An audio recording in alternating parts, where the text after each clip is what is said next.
Welcome to the Temple of Truth tonight. Good morning to you, good afternoon to you, and a very good evening to you, wherever you are joining us. So it is Maiyegun live. No, I've come so used to that.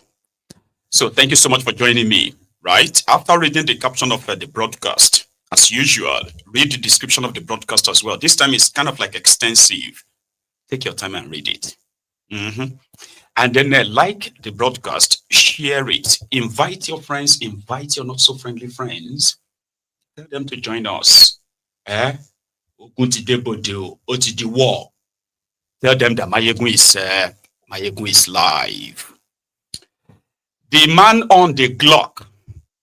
Remember the Pastor Paul Adefarasin, the man that caught the anger of so many younger people, especially the obedient, in the 2023 elections, when he said God told him that Saul will come before Paul, Paul will come before Saul, meaning Tifnumbu will come first.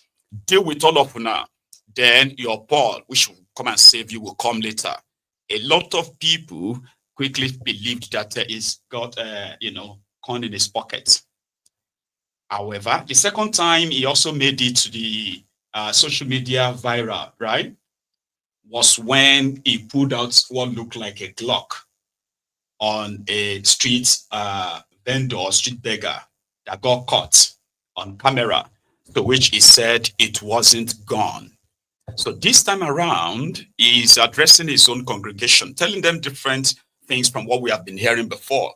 This time he was actually like telling them the reality, letting the church know that there is a jihad, and jihad means war for these fanatics, the extremists. And there's no point in glossing over it. There's no point in trying to change the narrative when everybody knows that we are all in danger if we are being honest. So the man on the clock, right, on Sunday, delivered a speech, detailed, long, and that is where we're going to start from this evening, among many other things that I have brought to you this evening. So please, share the broadcast, subscribe to my channel, and to my friends on Facebook. I am going to shut down, Maiyegun's Diary Facebook in the coming days, and I'm going to open another one. And I hope that one won't be a shadow banned like this other one, okay? Which means the message can still get to the right audience. But for those of you watching on Facebook, remember, YouTube can still share if Facebook allows you to, okay? So, Pastor Paul Adefarasin discussing the state of security of Nigeria. And to me, being as sincere and honest as he could be, because at the end of the day, he told his own congregation that, listen, apart from being so very vigilant, observant, self-aware, and all of that around you, be security conscious. Don't stop at that. You should hold your leaders accountable. You have to hold them accountable. You have to hold them in their, whatever you can, like to make sure that they do their job, including himself as their shepherd. Let's start with that. Like I said, it's actually a very long one, okay? But sit back, relax, and watch. I certainly hope that Nigeria doesn't have to go to war. It's a nice way to greet the church, huh? I certainly hope we don't have to. But I'm ready for it.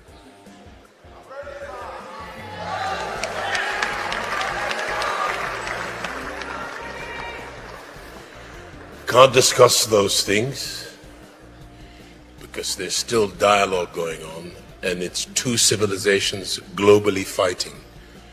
Nigeria is just one of the fronts. That's important to understand. And I hope that the dialogue works to expunge terrorism from Nigeria perpetually. And it's going to take a lot of brain, battle brawn, and some brilliance in negotiation. But I really don't believe that you negotiate with terrorists. I think that you have to strategically be quiet whilst you prosecute your strategy. And everybody needs to be thinking.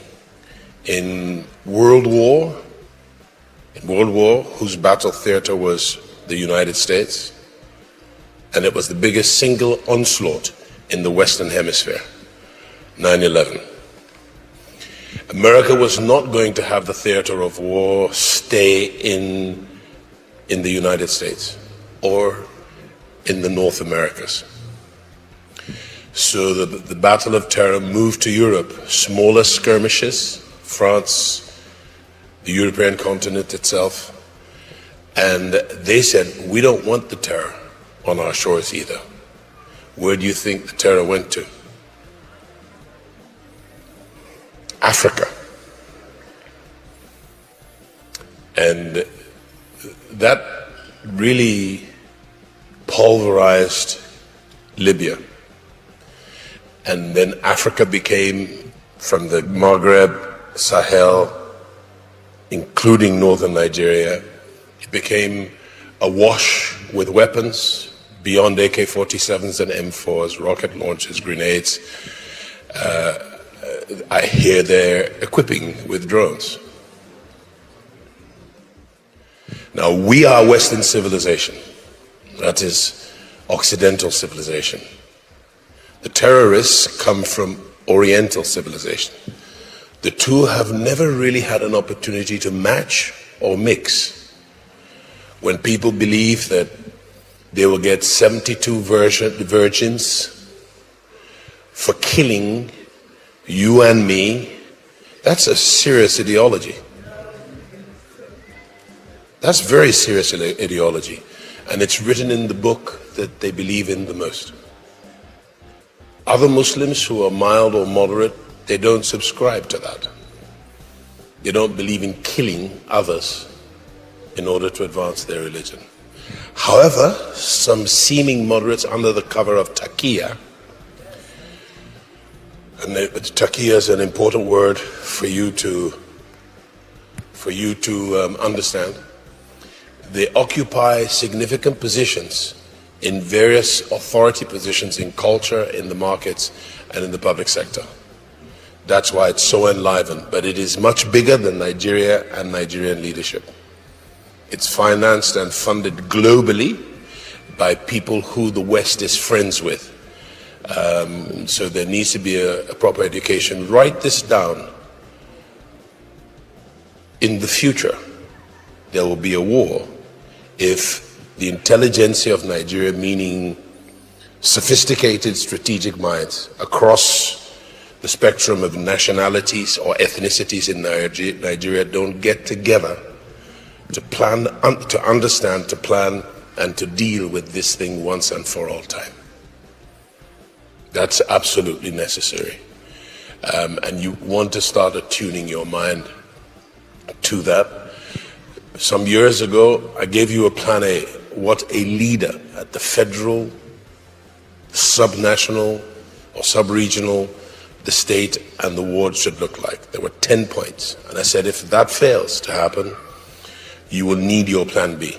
Families call me from Canada, from around the world to say thank you.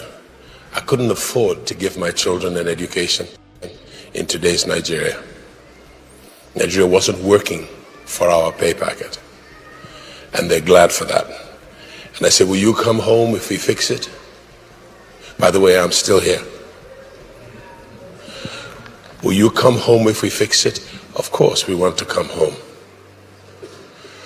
As soon as the children are grown, it's time to come home.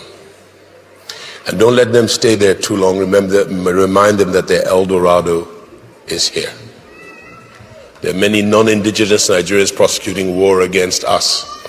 It's a Hydra head. We understand that. It's blazing trails to create pathways for more non-indigenous to come. Those are all guns for hire, and so they're entrepreneurial. They will do kidnapping, ransom money, and all the rest of that. They do all that. Then they also become thugs, platoons and the likes, companies, sometimes even up to the level of brigades, for those who are extracting precious metal, gemstones, and the likes from the earth.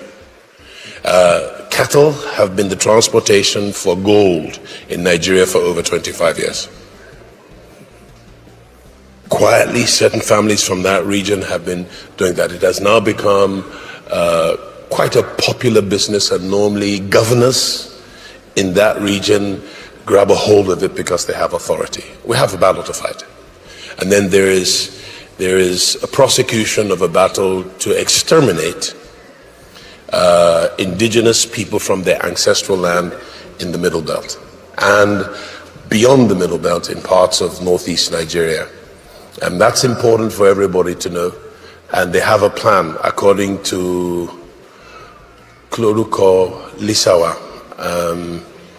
Ganiu, what's his title? Ganiu, who's the field marshal of Yoruba armies, Ganiu Adams, he intimated yesterday there are 5 Yoruba states that they're planning to come to next. I don't mean to alarm you. It means your weapons not being natural, you have to engage them. You have to be wise, and you have to agitate with your leaders everywhere you find them. That includes me, so that we take our responsibility. If you fail to plan, you plan to fail. I incidentally went to a secondary school called the Imperial Service College, the Haileybury and Imperial Service College, where they taught you how to plan for empire, expand it, consolidate it. We pray that we will find allies quickly, and that there'll be no false allies in our negotiating teams. So a lot of fifth columnists. I wish I could tell you the most important one in government, but I'll reserve that. I too want to live long. We greet you in Jesus. Everyone is being careful. Nigeria has become so dangerous, right, that those who know the truth are scared of saying the truth. And then you have and then that gives room to the conspiracy theorists, rather. Yeah, the effects of the advancing jihadists in Nigeria, even though if some people are going to keep trying to, colorize it, tribalize it, and the rest of that. The thing is that those who argued that the destruction is beyond just religion, they are not wrong. Those who argue that there is a Christian genocide going on in Nigeria, they are very right. Among the atrocities going on in Nigeria, it is the complicit or the culpability of those in government, which he referred to as the fifth columnist. In Nigeria today, right, as much as the terrorists are using their jihadi advancement and all of that to advance in Nigeria, as well as their sponsor. So we also have it on record that most of the communities that they have destroyed, displaced the people, most of these communities have become mining fields, like minefields, where precious, earth materials minerals rather, are being extracted from Nigeria. Do you know that from investigation, they said that there is over 120 private airfields in Nigeria, in northern Nigeria alone. Just think about that. And you may think, oh, that's ridiculous, that's exaggerated. Well, until you come around and realize that more than 2,000 communities have been destroyed, displaced. And then there is another, like, more than 5,000 more that are scattered all over different local government areas in northern Nigeria that are currently called ungoverned areas. In Borno State, out of 27 local governments or so, right, only about 3 local governments are free of these terrorists. The rest fully controlled by these terrorists, but they're not telling you. In Sokoto State, out of their own maybe 27, 28 local government areas or so, right, more than a 2/3 of them too, because the governor said it, more than 2/3 is currently occupied by these terrorists, various terrorists. What are they gaining? What are they getting? Killing people and chasing them away that like they have been doing. What else are they taking? What else is the drive, the motive? when people say, how are they funding their terrorism? It's established that the ransoms that they collect from Nigerians runs into, billions of dollars annually. When converted, we are talking about trillions of naira being paid by Nigerians and government of Nigeria as ransom to these terrorists. But that is not enough to probably fund it with what we have witnessed so far. So we believed, and the government of Nigeria knows. They also know the politics. You see, me, I'm not in the security, what have you, but I can give you two names that if they point gun to my head, I will still tell them these two names. They are from Zamfara, and they are the former governors of Zamfara. The first one is Yari. The second one is Matawali. These two, they are like publicly acknowledged terror sponsor sympathizers. They are those who rolled red carpet for terrorists inside government house in Zamfara. All because the deal, especially that Matawali, he made a deal where the terrorists, once they extract all this gold, they bring them to him, right? For keep. So now today, that Patawale is now the Minister of Defense State, right, in Nigeria. The one that Ifnumbu believes there is a very good negotiator with terrorists. Yari flies private jets from the poorest state in Nigeria, Zamfara. It's not because of money he took from Zamfara. It is because of the lives and the blood of Zamfarans that they sacrificed to access all those resources that they are lifting out of Nigeria from those private airfields. Government of Nigeria can't deny that. They don't know that. They can't.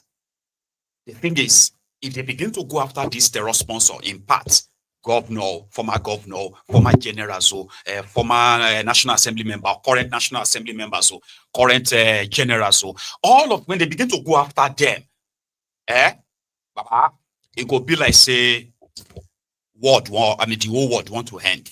Because when you begin to see the list and the faces and what these guys have done, the lives they have taken, and how much they walk so freely in the society, and they are still accorded so much respect.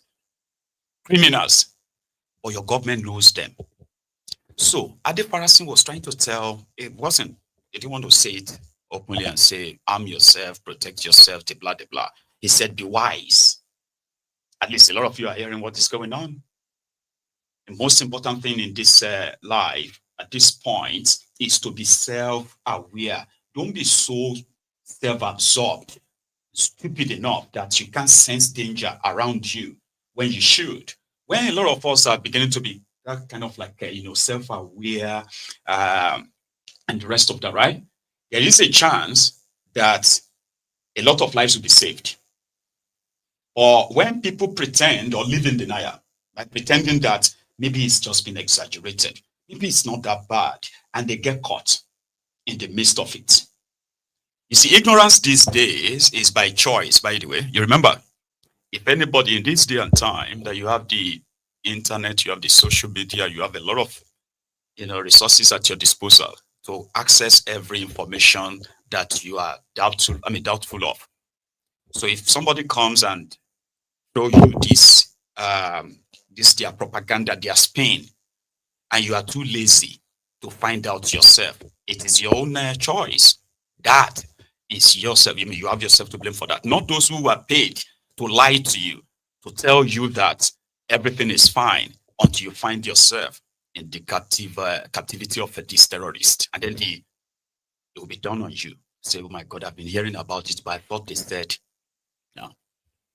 So Christians, most Nigerians generally, right? I am not going to pretend that the government of Nigeria has managed to disarm you enough that a lot of you are just waiting, like the cow being taken to the slaughter, waiting for the day, right?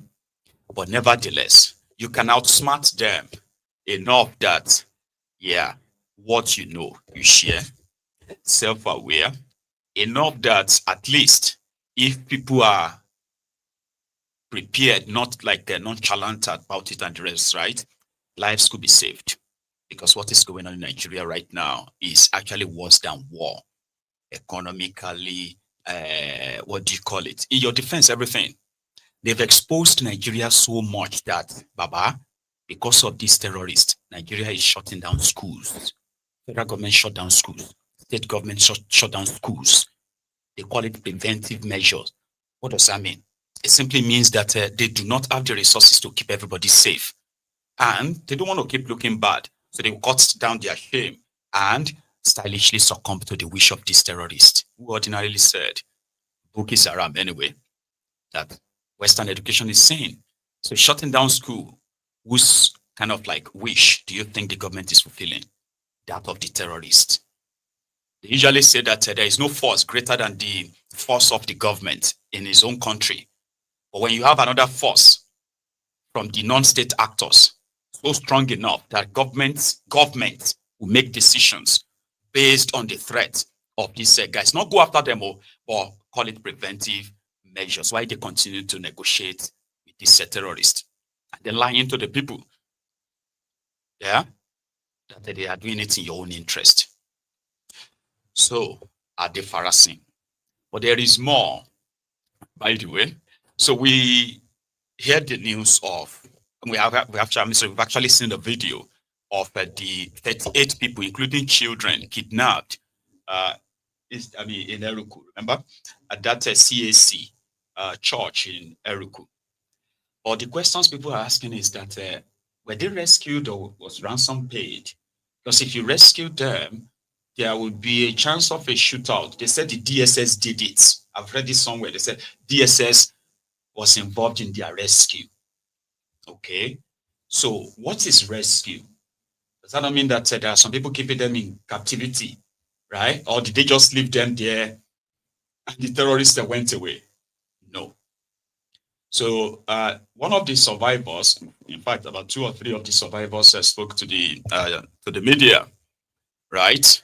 However, before we get to that, or should we go to that as well? Let's go to Eruku first.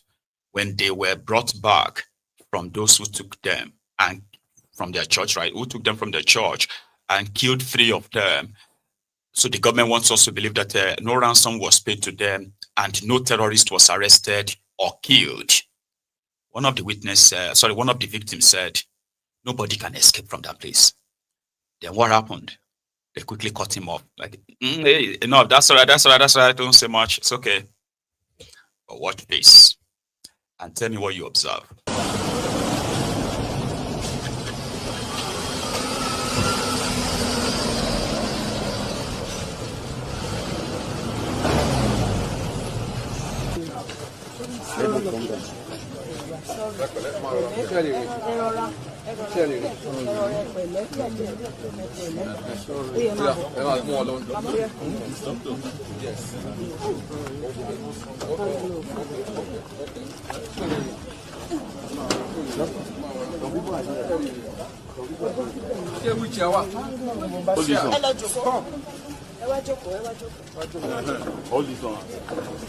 Somebody should help them now. Hey.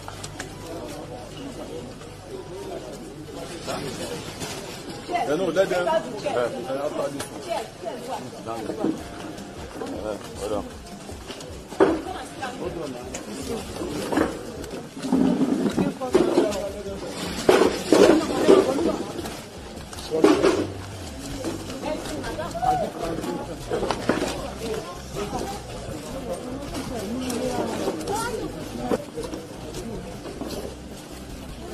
Space, you are right. Space, you are right. Space, you are right.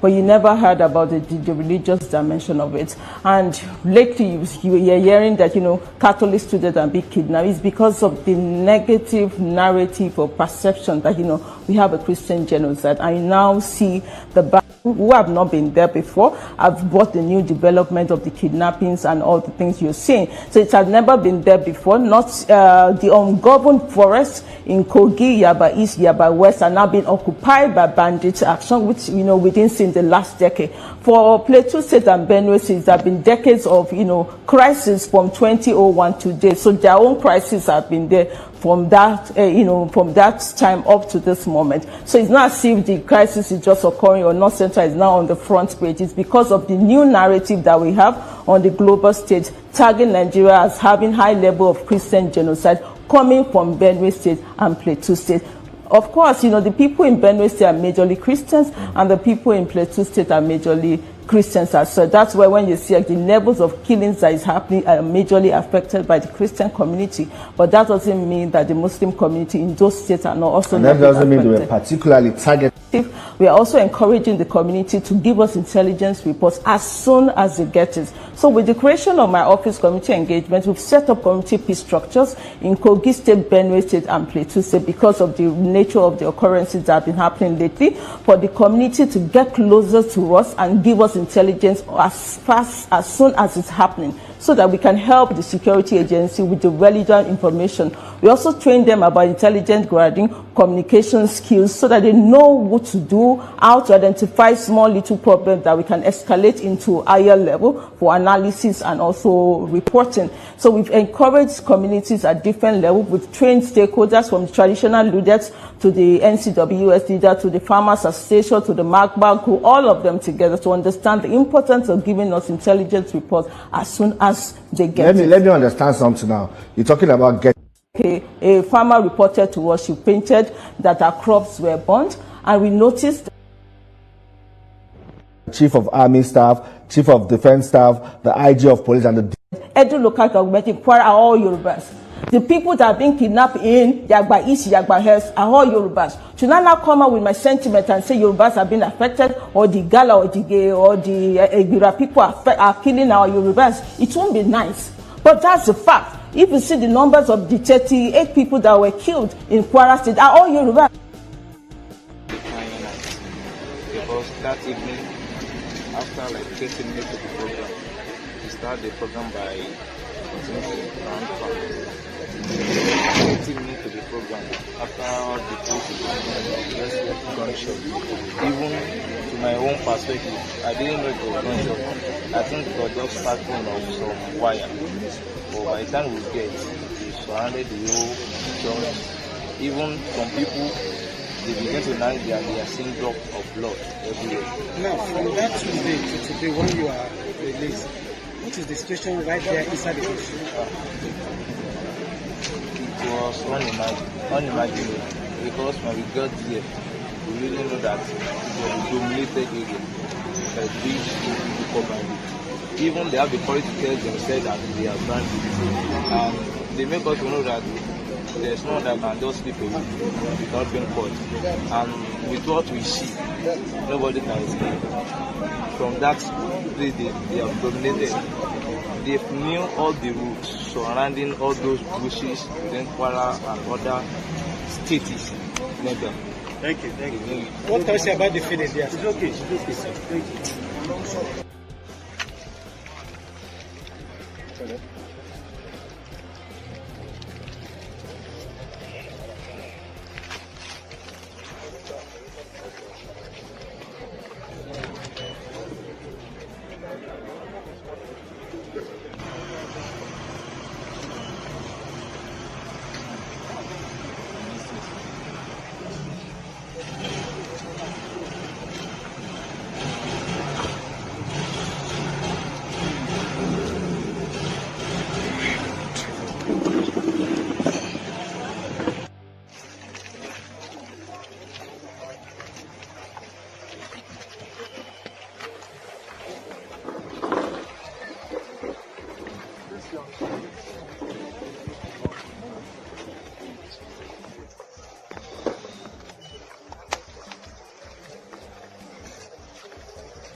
So that was Zeruku, and we are happy that they are safe and they are back home. But what's going to happen to their abductors? From that young man, and from his own experience and what he saw, he said the bandits, as he called them, the terrorists, they were bold enough to tell them that they are terrorists, and there's nobody that can catch them. And indeed, there's no way anybody can escape from that place. That they have already surrounded everywhere. All the Kwara, other states like Kogi, everywhere. They've surrounded everywhere. They told them. That's the same thing they told my own brother when he was kidnapped about 2 years ago. That's what they told him. They said, we are everywhere, you know, just looking at all of you. And you know what makes this even more dangerous and scary is that Gumi will tell you that the Fulani terrorists, that they are not educated. That's why they are doing what they are doing. They needed to be educated. He even suggested that for you to understand the reason why he is mingling with these terrorists, right? It would suggest we send 10 of you to go and live with the terrorists, right? For some time. And then they will bring the 10 terrorists out, the Fulani terrorists, to come and live in the city and see the difference. I don't know what that theory was all about, right? He told his listeners in Ibadan about 2 days ago. But one thing is this. The Fulani terrorists are also sophisticated. Listen to this. Oh. They are mostly on social media. They are very good in this, you know, recording their videos, uploading them, even mixing them with music, sound. They are very good. They do that on TikTok. They are experts. Most of the things I can't even do, these Fulani terrorists are very good doing them. So they know how to track people. When they kidnapped my own brother at Ogiri Remo in Ogun State, right? They told him that they have been watching him for the past 2 weeks. How? As how now? Well, they said most of their victims, they picked them. These ones are different from those who are kidnapping people randomly. Those who are kidnapping people randomly, they are also different from those who are doing their jihad, the jihad of kill everybody in that community, take over the place. So you have different categories of these criminals, of these terrorists, by the way, so you know. They are tracking people. They watch you on social media. They look at you on social media, and the moment they have an idea that, oh, this is where you actually stay. You stay in Shagamu, or you stay in Ekene, or you stay in Odogbolu, or Ijebu, or anywhere like that. Sure, you get. They said, then they'll begin to try. They said they've been tracking him for over 2 weeks. That there was a time they wanted to come and take him inside, in front of his father's house. But they just felt like it was a busy place. And there were so many innocent people that they would kill. Really? Fulani? All of them Fulani? This is not like some kidnappers or disguising as Fulani. He said they are all Fulanis. In this sense, they have their camps all over that place. Right? They said they would have come into the town, they would have entered Odogbolu and, shoot and kill everybody and grab him. All because of what? 3.1 million naira. That's how much they collected as ransom. 3.1 million naira. Right? So, these characters that Gumi believes they are not educated, they are using technology. They are monitoring the news. They are even possibly watching me right now. And I have told them that, even though I don't hope to end up in their hands, but I don't know. Imagine I get kidnapped on Lagos-Ibadan Expressway or from Ogbomoso to Ilorin. I get kidnapped and the terrorists are playing Maiyegun for me and say, you are calling us Fulani terrorists. Damboroba, Shege, Banza. Here you get, you will go live here now. Because it is possible. They are on social media. They monitor people. They comment. They go live. On social media. The same network that you are struggling with in that your city, in that your town. Terrorists have good network inside the forest, including Boko Haram. They have video editors, they have camera, they have drone operators, they have all this. But Gumi wants to make us believe that it's because they are not educated. He actually suggested it. I'll show you. He did. He said we should send 10 people to go and live with them, and we should bring 10 of them to come into town. Because this Ummah is one Ummah. I'm very pleased with all the speakers. Even though I don't understand Yoruba, but I can understand from the vibration of the voices of the speakers that we are saying the same thing. on misrepresentation and misconstruing facts, I can now understand the Muslims in Southwest, what they've been enduring and going through. Because I can say now in Nigeria, if you are a fan of the social media, whenever you hear Gumi, then I have a barrage of missiles coming at me. All because of mispresentation. My dear brothers, you are all relevant. And you are more likely to understand. We found ourselves in an eye of the storm of insecurity which we are discussing, and we found the reason. The basic reason is what all these erudite prophets have been saying. Lack of education, unemployment. These are the two evils. So when I understand that our herdsmen are suffering from this too, you can imagine now, if we select maybe 10 people here, keep them with the cows alone, there's no communication with the outside world of civilization. Come back in 1 year and see how these 10 representatives will be. They will be mowing like a cow. If you don't give man education, you'll be an animal. So I said, the best way to curb insecurity is to go and see the source of the insecurity. In trying to go there and establish contact with them and open channels for them to get educated, then it became a problem. Why is Dr. Gumi? He knows where they are. When I go with the police. I don't go alone. I go with the government. It's not a one-man mission. I carry everybody along.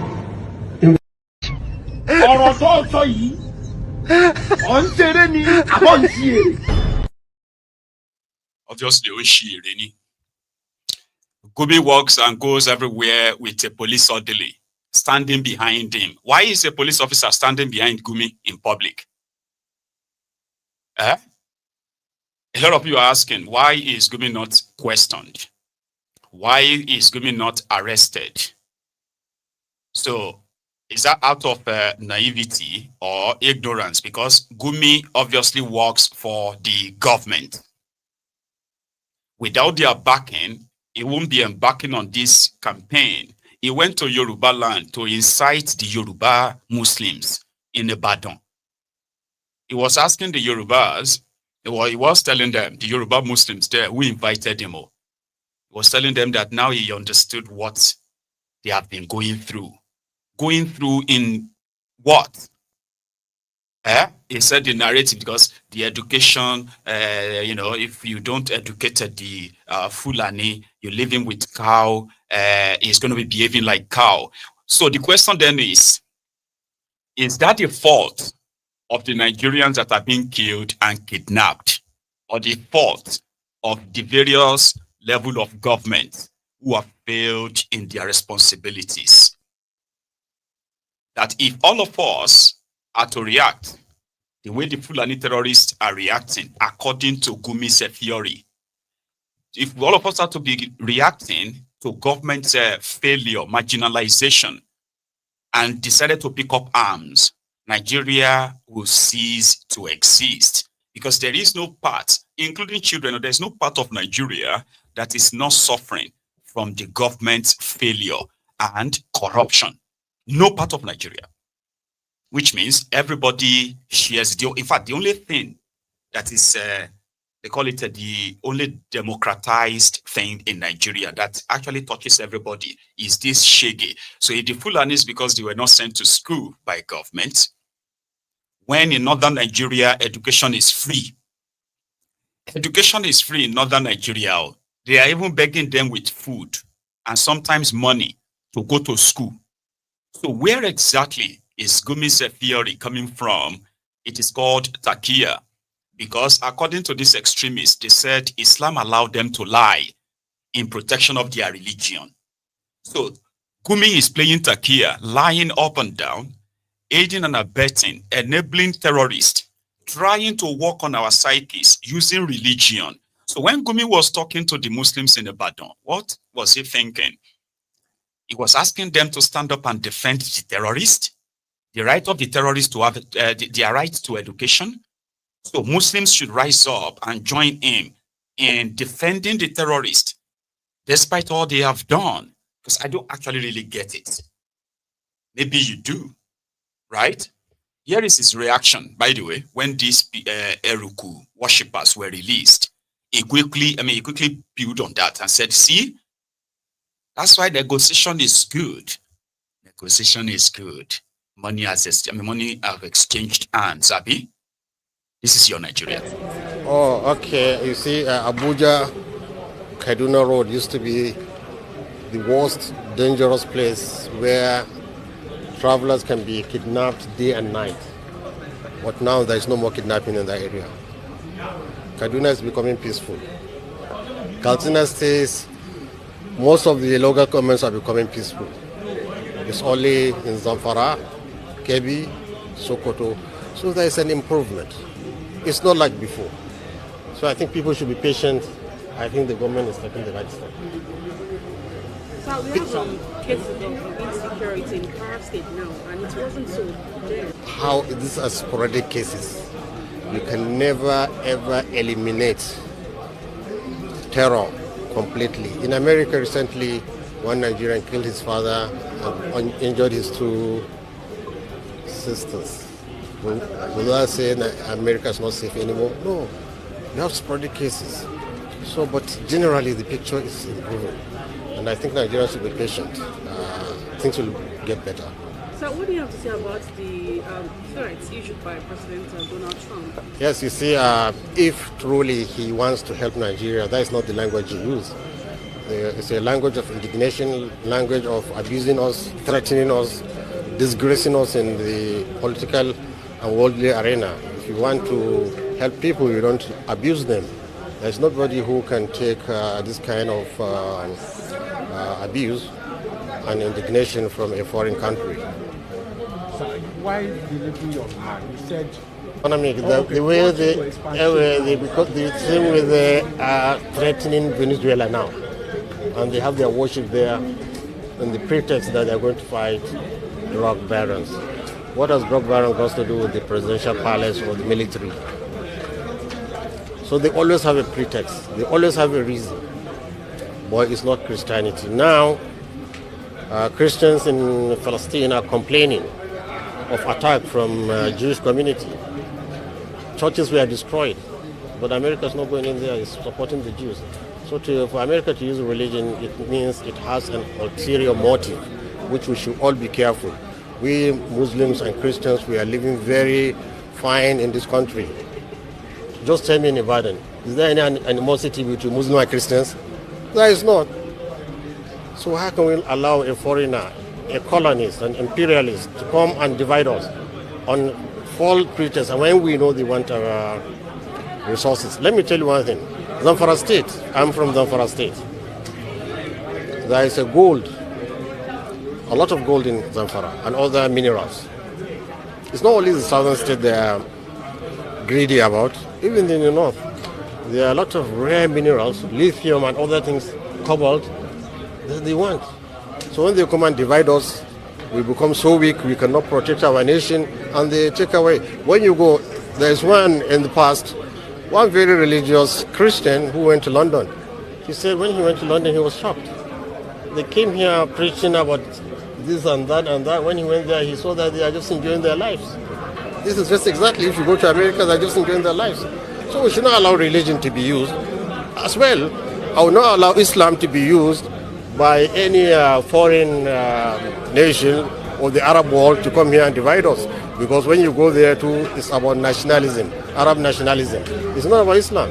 So we should not allow all these foreigners to come in and disturb us, whether Islamic or Christian. nuisance lele. Did you see the old deflections? Eh? Oh, there is, you know, if people get killed in America, would you say America is not safe?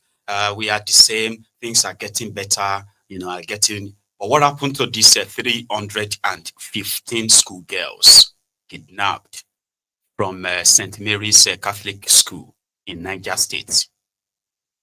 How about the 25 taken from Kebbi School? They are still in captivity. How about the 65 taken in Katsina about a week ago? Nobody is even talking about them. Eh? And what about the list of soldiers killed in the last 1 week alone? Would anybody say everything is getting better that way except a terror sympathizer? Here is a Fulani terrorist, proud to now tell all of us that, yes, they took the Kebbi girls, and there's nothing anybody can do about it. That very soon, they will begin to kidnap politicians. They will begin to kidnap, you know, governors and the rest of them. Really? Nigerians are like having mixed feelings about that. They were like, why don't you just go for the politicians? Maybe when you go for them, they will get serious. Now, here is a terrorist that needs education, according to Gumi. To an tashi kuwa ta da kwalasa, an ɗauki 'yan makaranta a Kebbi Cites, an ɗauki 'yan makaranta a Niger Cites. Nan gaba sojoji za mu ringa kama muna ɗaukowa muna kai su a daji muna na ɗaurewa. Diba lambobin soja. Najeriya. Nan gaba za mu ɗauki gwamna. Za mu ɗauki shugaban ƙasa, za mu ɗauki sauransu. Ba ruwanmu da an kama kowa. Gwamnati ba ta yi ma maganin ku komi. Koma ma Allah ya maku maganin komi, ya share maku kukanku. Ƙato ba zai iya ba. An tashi, na gaishe ku mutanen social media. Ina maku barka da warhaka. They will kidnap soldiers. They will kidnap politicians. And the rest of you will actually understand that they are in charge. He recorded a video, uploaded the video, like he's been doing, because nobody is looking for him. The reality on ground, okay, it's not just about the cows.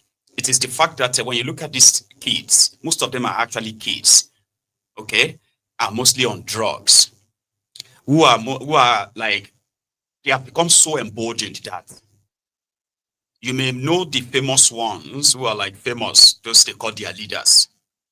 But there are splinter groups that just do their own freelancing because they are all given guns and ammunitions. When you go to Kaduna, that this Sheikh Osama bin Gumi said it's peaceful now. What makes it peaceful to Gumi? Is it that with over 1 million internally displaced people in Kaduna, which in fact 80 to 90% of that are from southern Kaduna, is that a peace? Or the over 52 communities that the Kaduna state government have done so well to prevent the journalists and the media from accessing, because these 52 communities, I'm not saying 52 people, 52 towns, communities, villages that have become so like desolated right now. Nobody lives there except the terrorists themselves. There's so much you need to see tonight. So if you are still with me, remember, take a moment right now and like the broadcast, okay? And then I come back to the comment section, okay? Continue your engagement. Here is a fraction of what Nigeria is dealing with. We'll keep reminding us. Can somebody just imagine this? Inside a farm where I cultivated,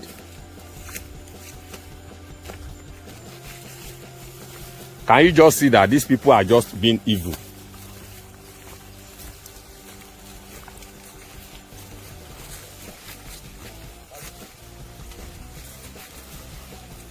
Wèrè tó dà yín wá dà.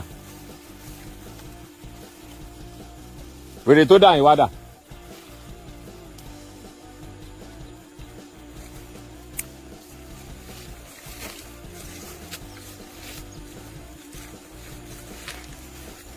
Oko tí mo fi owó dá ni o.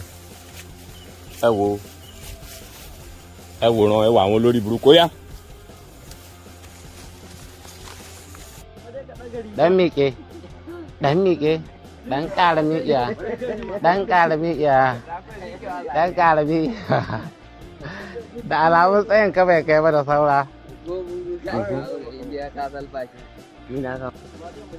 Ɗiyi. Talakawan Najeriya da ɓarayin Najeriya da sojojin Najeriya. Duk muna buƙatar kuɗaɗe a taimaka mana, in ba haka za mu ƙara ta'addanci. Faɗin wannan kun dai san sulhu ake yi. PNDP DSS. To ka cire hannun mana, ka ci a falfa. Kun ga shugaban ƙasa Bola Ahmed Tinubu namu mai ba mu shawara a yi sata. A ci gaba da cin kayan mutane. Gwamnatin tarayya Abuja su ce local government ɗin su Tinubu. Mun gaishe. Zaune suna ne.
Nigeria's reality, the one that you will likely not see on their TV, on your national TV in Nigeria, because there is a complete media blackout in so many places, sponsored, like proudly sponsored by this government, and both from states, local government, and the federal. There are some certain things they don't want you to see. You've been hearing that the terrorists will kill people when they invade, right? They will set some of the houses ablaze. And then those who escape, they just leave. They never come back. Their entire life trajectory is altered that moment. That they will never really actually be the same again, right? Including children, though. They will never come back to these places. You'll be hearing about it. In southern Kaduna, there are places, communities, where the state government under El Rufaya succeeded in helping the Fulani terrorists to resettle on abandoned communities. And the state government appointed Seriki Fulani in Christian communities that have become abandoned because of this terrorism. Man, Nigeria, Baba, honestly speaking, honest man, it's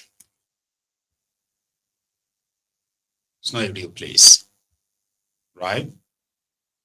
So, a war reporter, or should I say tragedy reporter or something, whatever he called himself, right? So, decided to breach the government's approval by going to these communities to share a few details with us. And I'm going to share with you abandoned communities. Some of them have now been occupied by the Fulani terrorists. Others remained abandoned, except just around where you see cows and herds of animals moving around.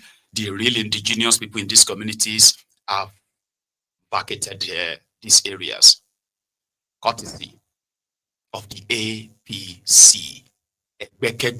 Kaduna government is said to have been paying ₦1 billion to this bandit, or they call them, to this terrorist, in order to please reduce killings and reduce. Sure, you get.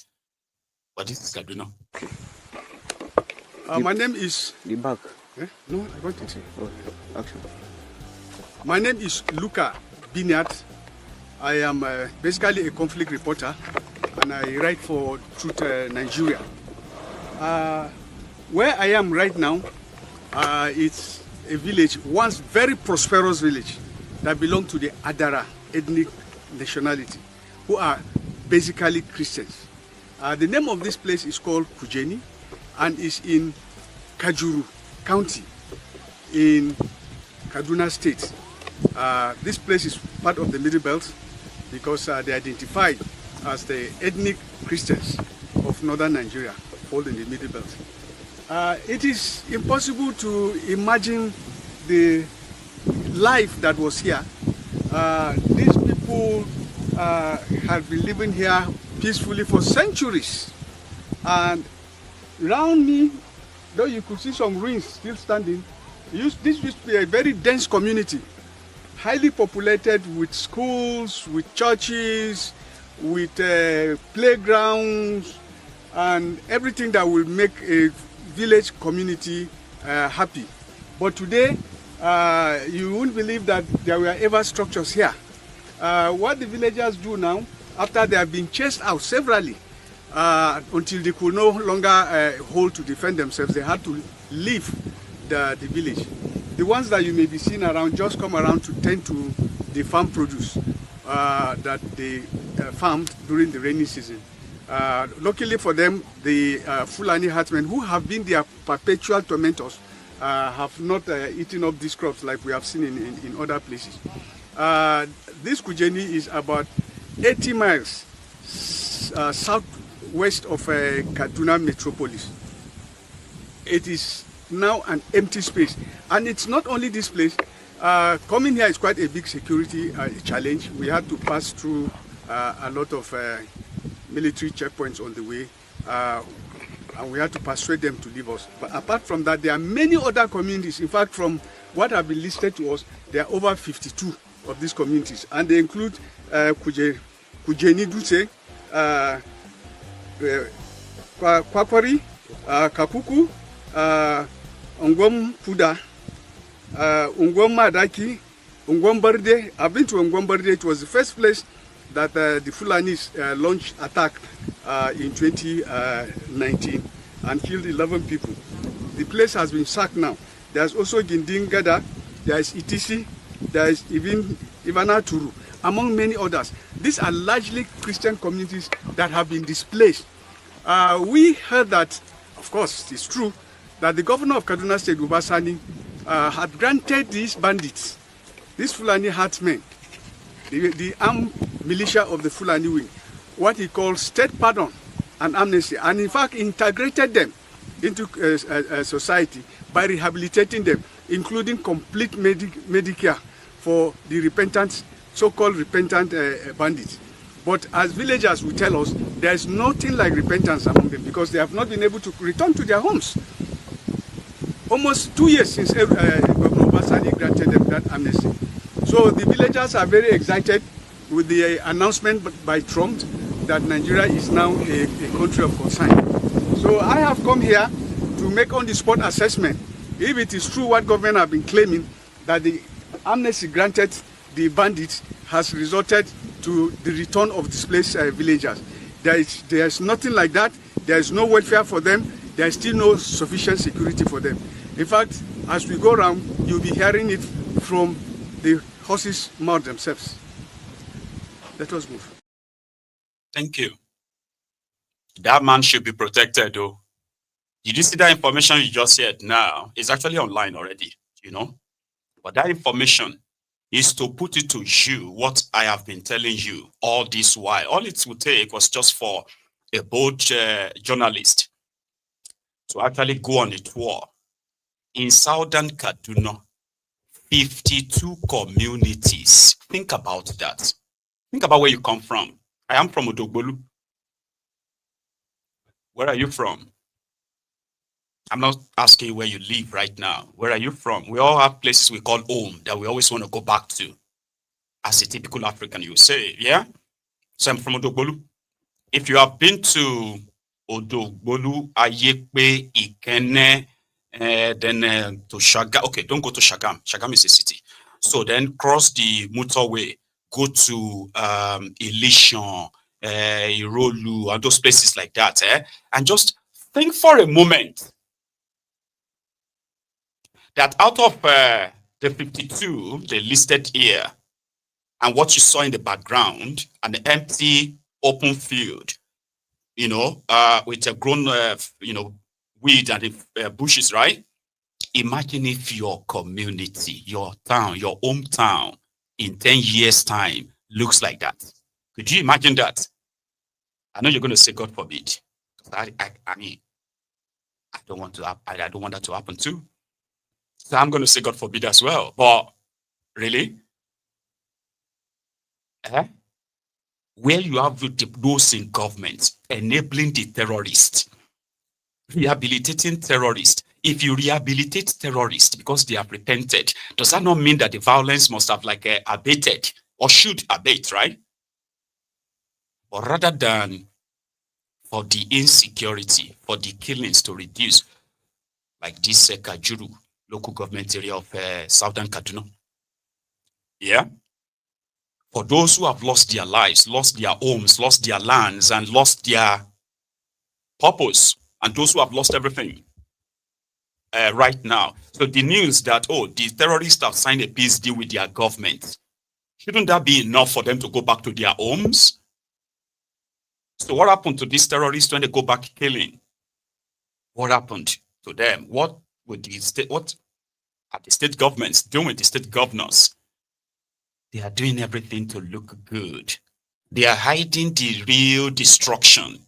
They do not want the world to really see it. They want you to sit down in Lagos and begin to join them to chorus. They want to come and steal our resources. While these criminals, these criminal politicians are in business with these terrorists, they are sharing your allocations with these terrorists. They are also sharing the mineral resources that you have no taste of with these terrorists. So whose interest exactly are they protecting? Have you ever asked yourself? A teacher from St. Mary Catholic School in Niger State who witnessed the kidnapping of these school children, primary school children, they are not secondary school children, primary school children. That some of them are as young as 7, taken. Then the Tinubu's government came out and said that they have rescued 50 of them. Where are those 50? Show us. They said they are home with their parents. Where are their parents?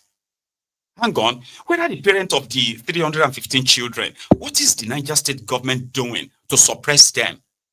Because I don't understand. 315 children taken from a school. And the state seems quiet. Or is it the media that is quiet?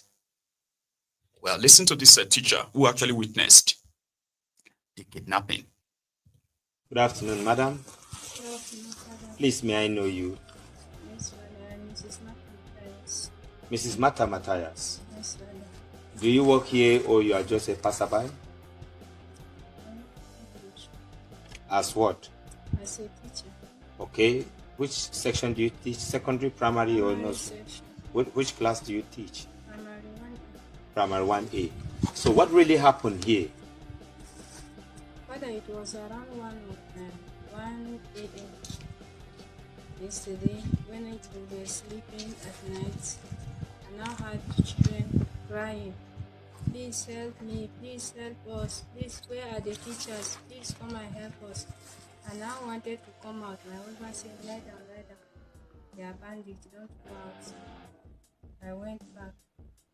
So they continued shouting. I wanted to come out again. He said, please don't go.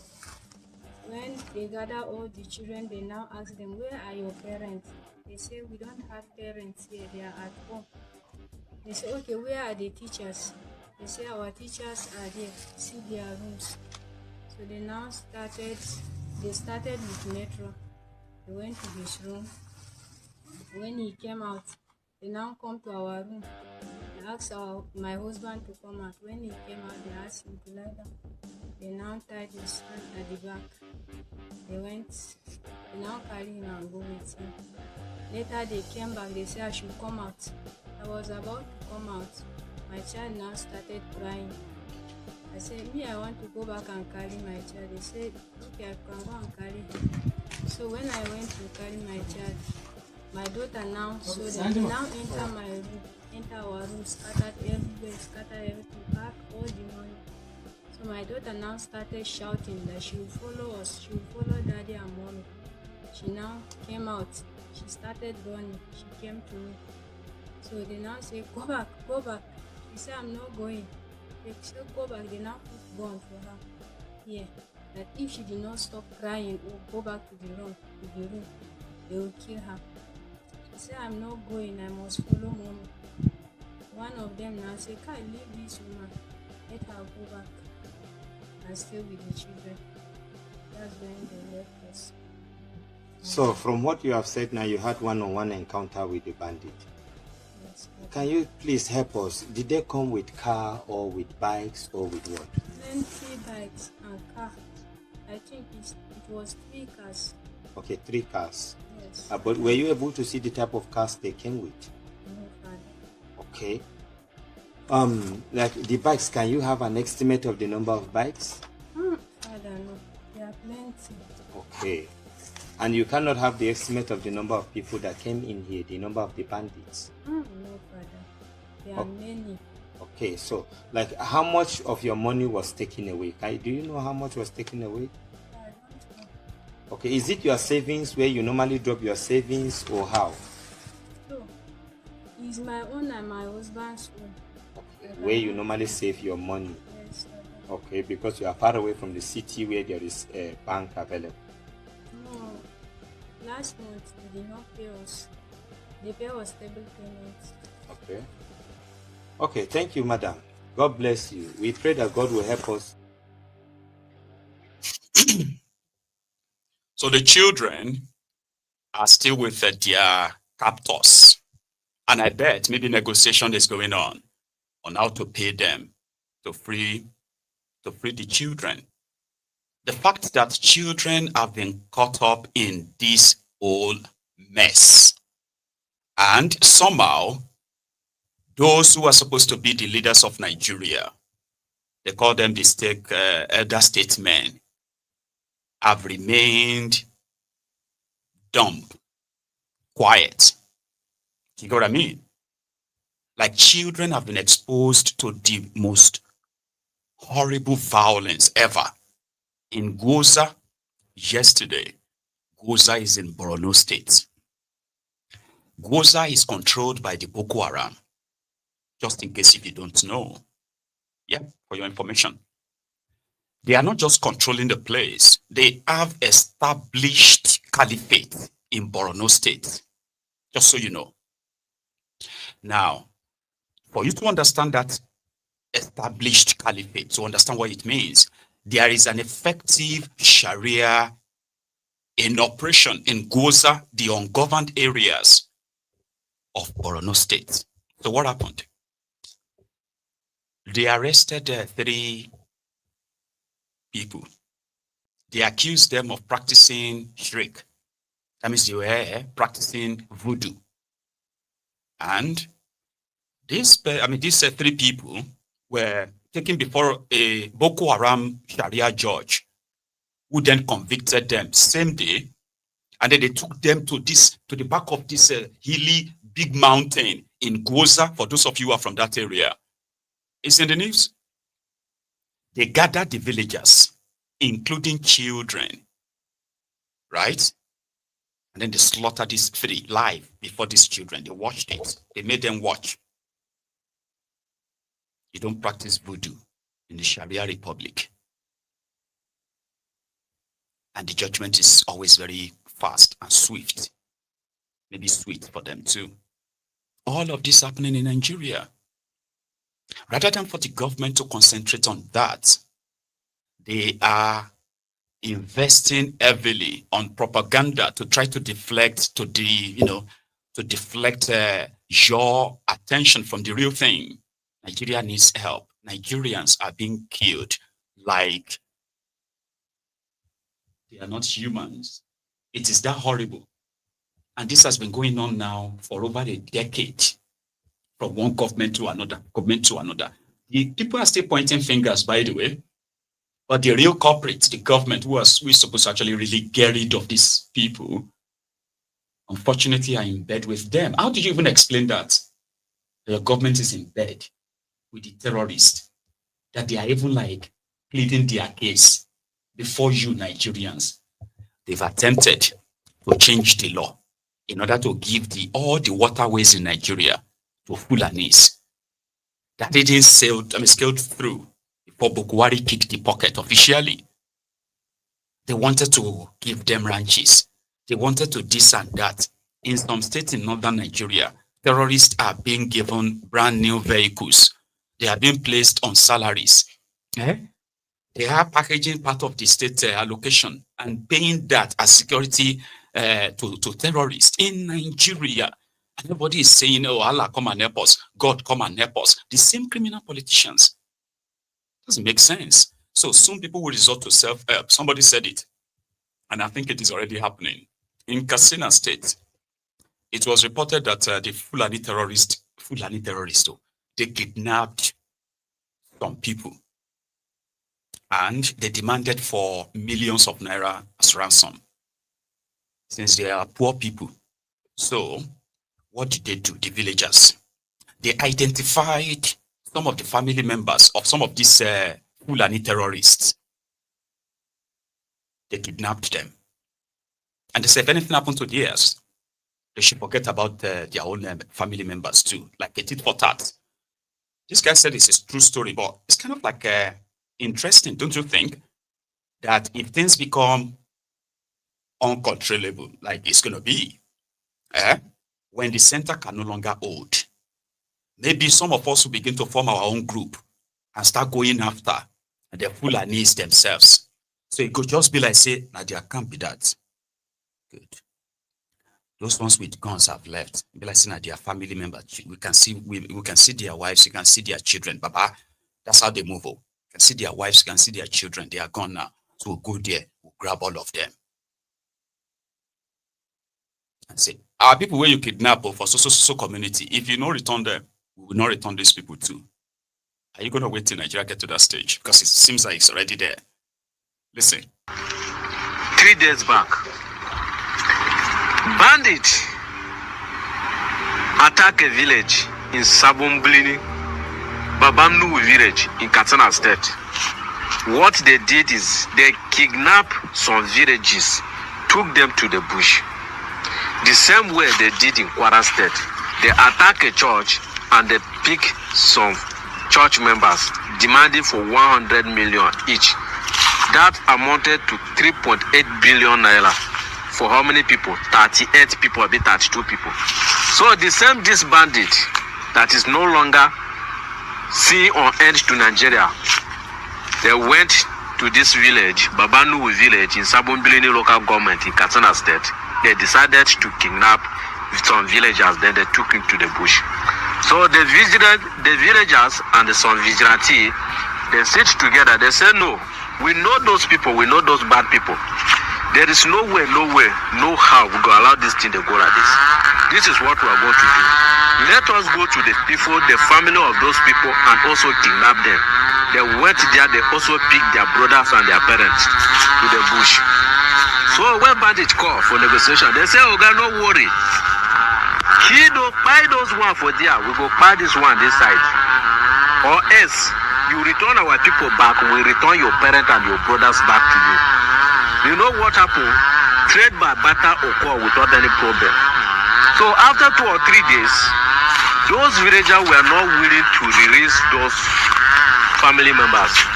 So bandits, they first of all release those people that they kidnapped first time, giving them 30,000 naira as transport fare to come back to their villages before the villages release their family members back to them.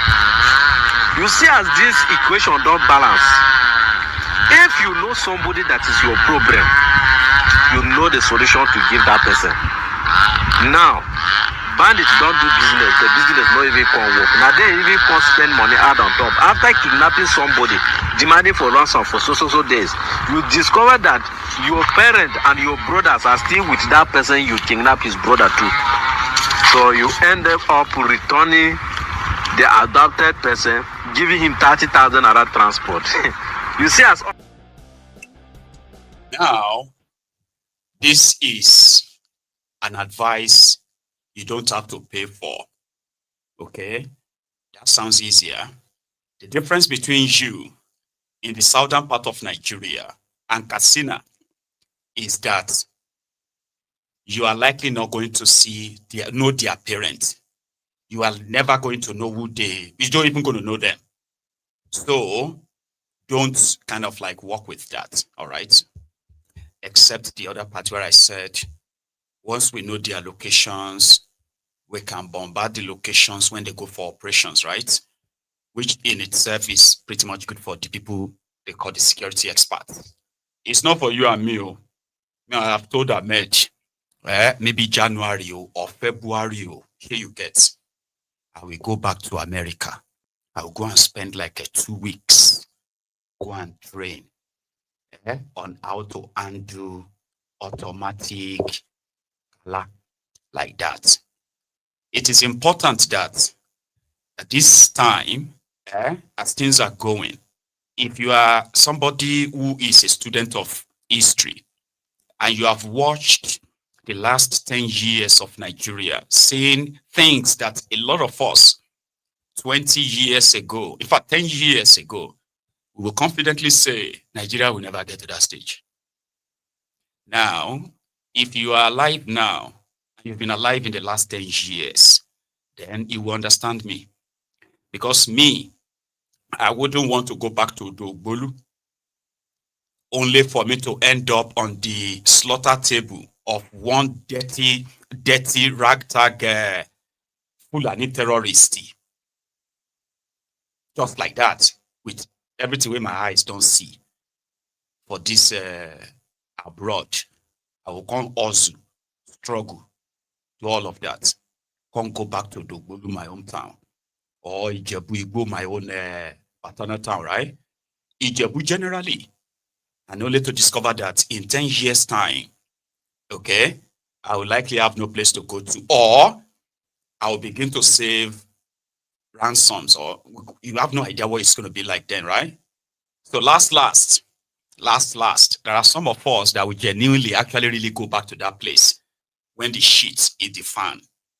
Yeah, somebody like me would. I will. And that is why I don't want to be this Enu Jawaya, Enu Fenua Danfo, Fenua train. No, I'm going to acquire the right skills, get physical, physically fit, mentally fit, and get some skills that is called the defensive skills, including how to undo firearm. For those who have the opportunity, use it, because it's going to get to that stage.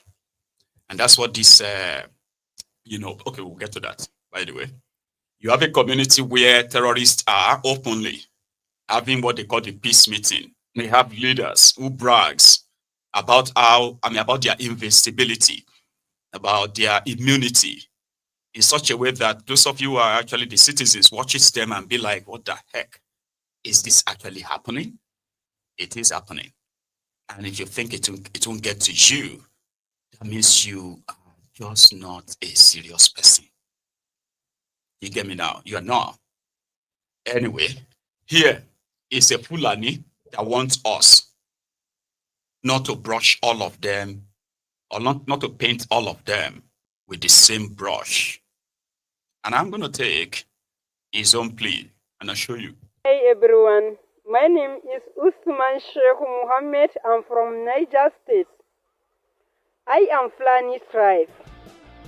But I know most of you there think maybe all Fulani, whole Fulani, they are terrorists. But it's not really.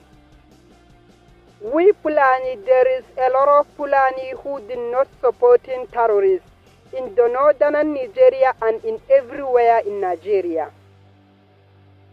But we knew most of the terrorists in Nigeria, and particularly in the northern Nigeria, they are Fulani. Of course, they are Fulani. Do you know why? Because our Fulani leaders, there is many our Fulani leaders who taking responsibility about terrorism.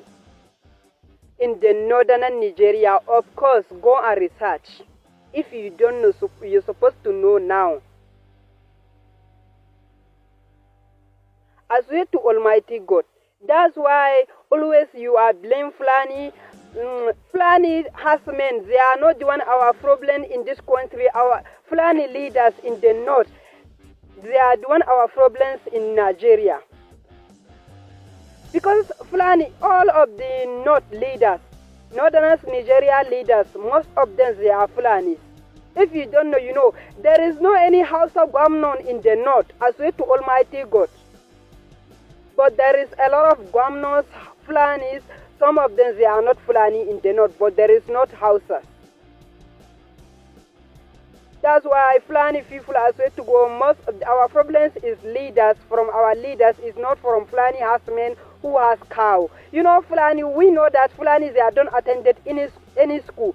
So how the Fulani people get big weapons like AK-47 and AK-49?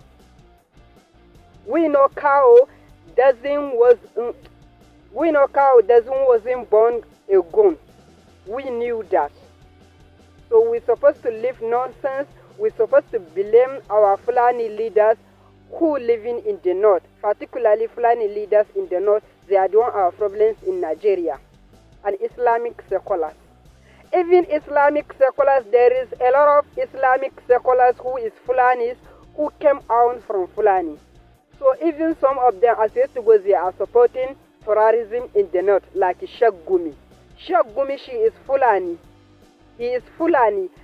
He is among Islamic seculars in the north. But I don't think this seculars he doesn't supporting terrorists. As way to go, I think he is supporting terrorists in the north. Thank you guys. Please share this video. I want this video to go viral. Everyone to see this video on social media. My God bless you, bro. Thank you so much. You're welcome. I mean, he managed to deliver a message that some of us can at least relate with. Let me tell you something. They have 19 states in northern Nigeria, which also includes the Middle Belt, the real biggest part of Nigeria. Just so you know, the Middle Belt of Nigeria is the biggest part of Nigeria. But unfortunately, they've politically matched them to make them believe that the bigger the better, to have the best share from Nigeria, okay, the Sharia North. However, this vast land that they are now using as a Sharia land, the Fulani land, or the, I'm sorry if you're an Hausa, because you will never want to call it a Fulani land, because they have no land. But over the years, they've succeeded that out of the 19 states in northern Nigeria, 10 of them is currently being governed by Fulani governors. In fact, let me see the list. Yeah, 10.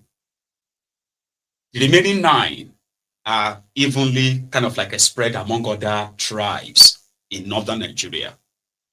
Then when you now take a proper look at these 10 states being governed by Fulani governors, the question you're going to ask yourself is this: how much difficult it's going to be for these governors to use their own power, language, in speaking to these terrorists, and they will hear them? You see, the contrast is that the guy is right. The opportunity of having Fulanis in charge of states in Nigeria has not really benefited them. Rather, these criminal governors have decided to keep, breeding terrorism materials through this their imagination and the rest of that. Abandon the children, out of school children, who have now remained the recruitment source of the terrorism in northern Nigeria. So he's right. Now, what are those states governed by Fulanis in northern Nigeria? And then you will probably can assess them yourself and tell me, why is it so then difficult to talk to them in the language they would understand as Fulanese? Bauchi, where you have Bala Muhammad. Bala Muhammad is a Fulani. You have Gombe, where you have Muhammadu Inuwa Yaya. Inuwa Yaya is a Fulani. In Jigawa, you have Umar Namadi. Umar Namadi is a Fulani. You have in Kaduna Ubasani. Ubasani that is giving free health care to the Fulani terrorist, repentant terrorist, is also a Fulani. So you have the grip now, right? Then you have Abba Kabir Yusuf. That is the one in Kano. He is a Fulani. In Katsina, you have a Diko Rada. He is also a Fulani. That's why you have the Lakurawa and about 15 other terror groups operating between Sokoto and Niger Republic, Lake Chad, and all these axes, including Boko Haram. So then you have in Kwara, the governor of Kwara, Abdurrahman Abdurrazak, is also a Fulani. Fulani Yoruba. You get that now. Anyway, so then you have in Sokoto. I actually wanted to say Sokoto earlier, by the way, not just Katsina. Sokoto too.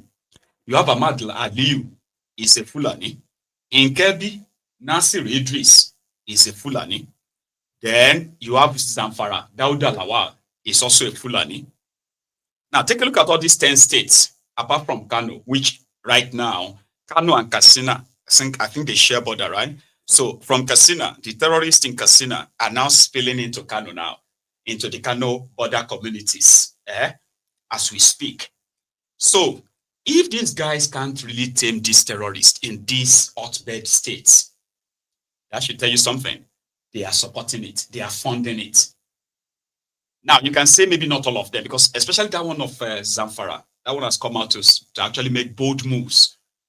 Went after the terrorists, arrested them, only for them to be released by the Minister of State Defense, Patawale. Now, the non-Fulani states, where these same Fulanis have now spread, wreaked havoc, seriously, in that same northern Nigeria. So you have Adamawa governor, Amadu Fintiri, is not Fulani, he is Margi. You have Hyacinth Elia. So Hyacinth Elia from Benue State is a TV.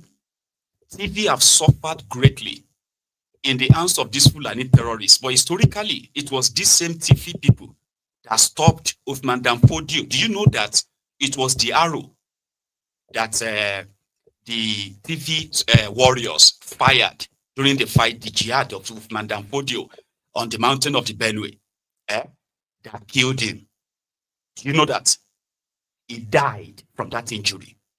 So he couldn't conquer what is today's Benue, the TV people, until APC happened. Disarmed these people, arrested them, arrested their leaders, and then opened the floodgate of these murderers.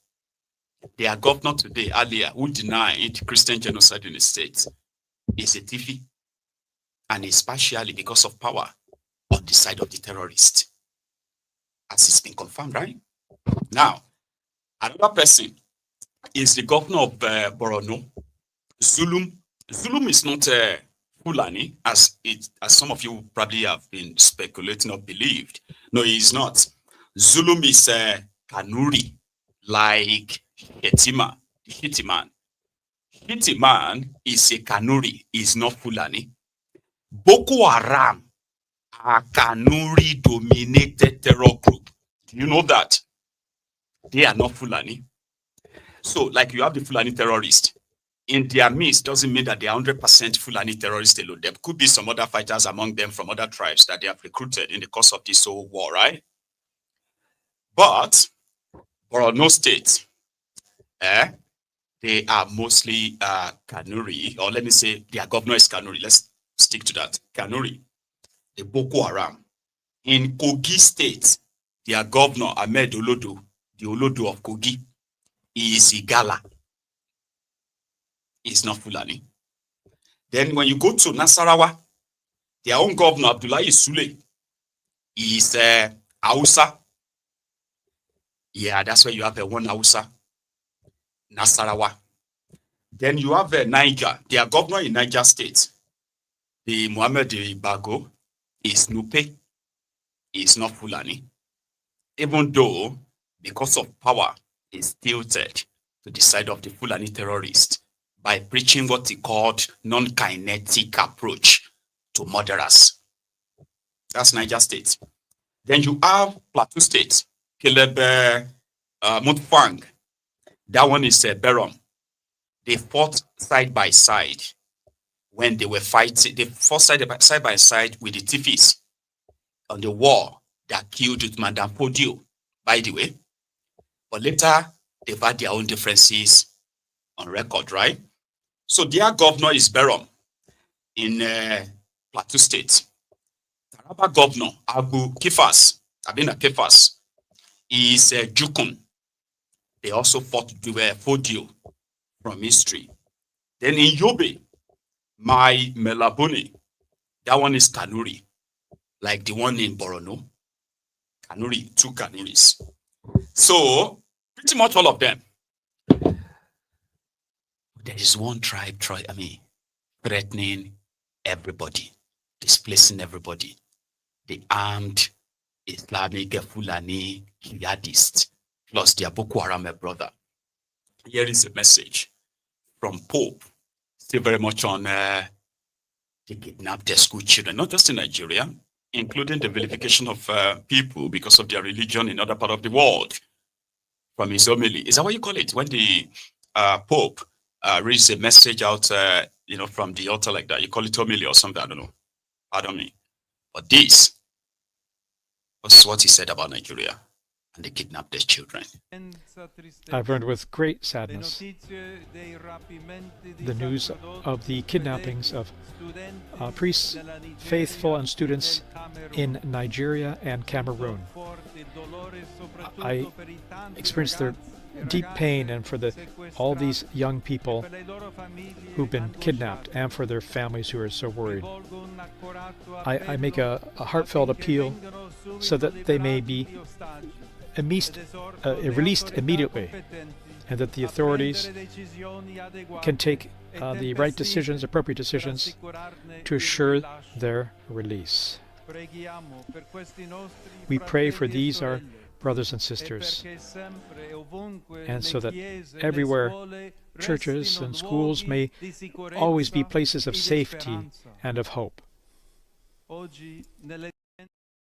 If children cannot be safe in schools, what exactly is the government doing then? Schools have to be a safe place for children, not a place where violence will be unleashed on them. Thank you very much, Charade, Godia, Yusufu. Thanks for that correction. Any other correction, I'm going to put it on the screen, okay? So they said that Mufang is not a Berom. It's a Muagavu, another tribe from that Medu belt, by the way. Thank you for that. So, people were asking, you rescued children, you said. You rescued kidnapped people, you said. Hello, what happened to their kidnappers? Like, did you just walk in there and say, give us the children now? Oh, yeah, thank you. Thank you. Oh, yeah, everybody, let's go now. Let's go. Is that what you did? So what happened to the crime? Because a crime was committed. What happened to those killed? Oh, Force, Force, the bad guy. He kept asking all these rhetorical questions from Tiknumbu. Obviously, it's never going to get an answer. Right? Hi guys, President announced yesterday that all 38 people that were kidnapped in the Kwara church have regained their freedom. Also that 50 out of the over 300 people kidnapped in Niger have also returned home. There was no mention of any arrests being made, no mention of whether any ransom was paid, no mention of anyone being apprehended and brought to book. This does not cut it. It is just not enough. And I'm tired of one tweet here, one hashtag there, one post there, complaining on social media. We need to do more. We need to do a lot more. Some people have contacted me about a possible peaceful protest later on in the week. That is always a great avenue. However, this is what I think we can do as a matter of urgency. Every citizen needs to call, text, WhatsApp, email, Whatever it is, bombard your reps and senators with messaging. However, for this to be effective, I think we all need to be saying the same thing. If there is one message that they're consistently getting, they would have no choice but to listen. We need to call for a public hearing, for broadcast on live TV, live streamed for anybody anywhere in the world to watch. So many billions and billions being budgeted and released for acquisition of arms and ammunition. But what's happening? Why is the military still ill-equipped? Why are military convoys still being ambushed by these criminals? Why was an army general murdered on video? I've put a template of a message that you can send to your reps, to your senator in the caption. I've also put a link to where you can find contact numbers, email addresses, whatever it is for the reps. It's on the National Assembly website. You can just check for yourself. But I think we need to get to sending these messages immediately. This is a national emergency. We can't continue like this. Hi. Right. A national emergency. However, just so you know, truly, there's some more, there's some groundwork going on right now that could actually surprise Tinubu and this regime, which will give them even more to deal with. You can call it a protest, you can call it a prelude to a revolution or something like that, but something is cooking. Sorry, I just want you to be aware of it. Okay?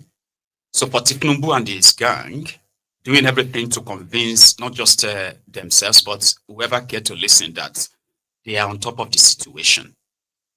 And in their usual photo op security meeting, right?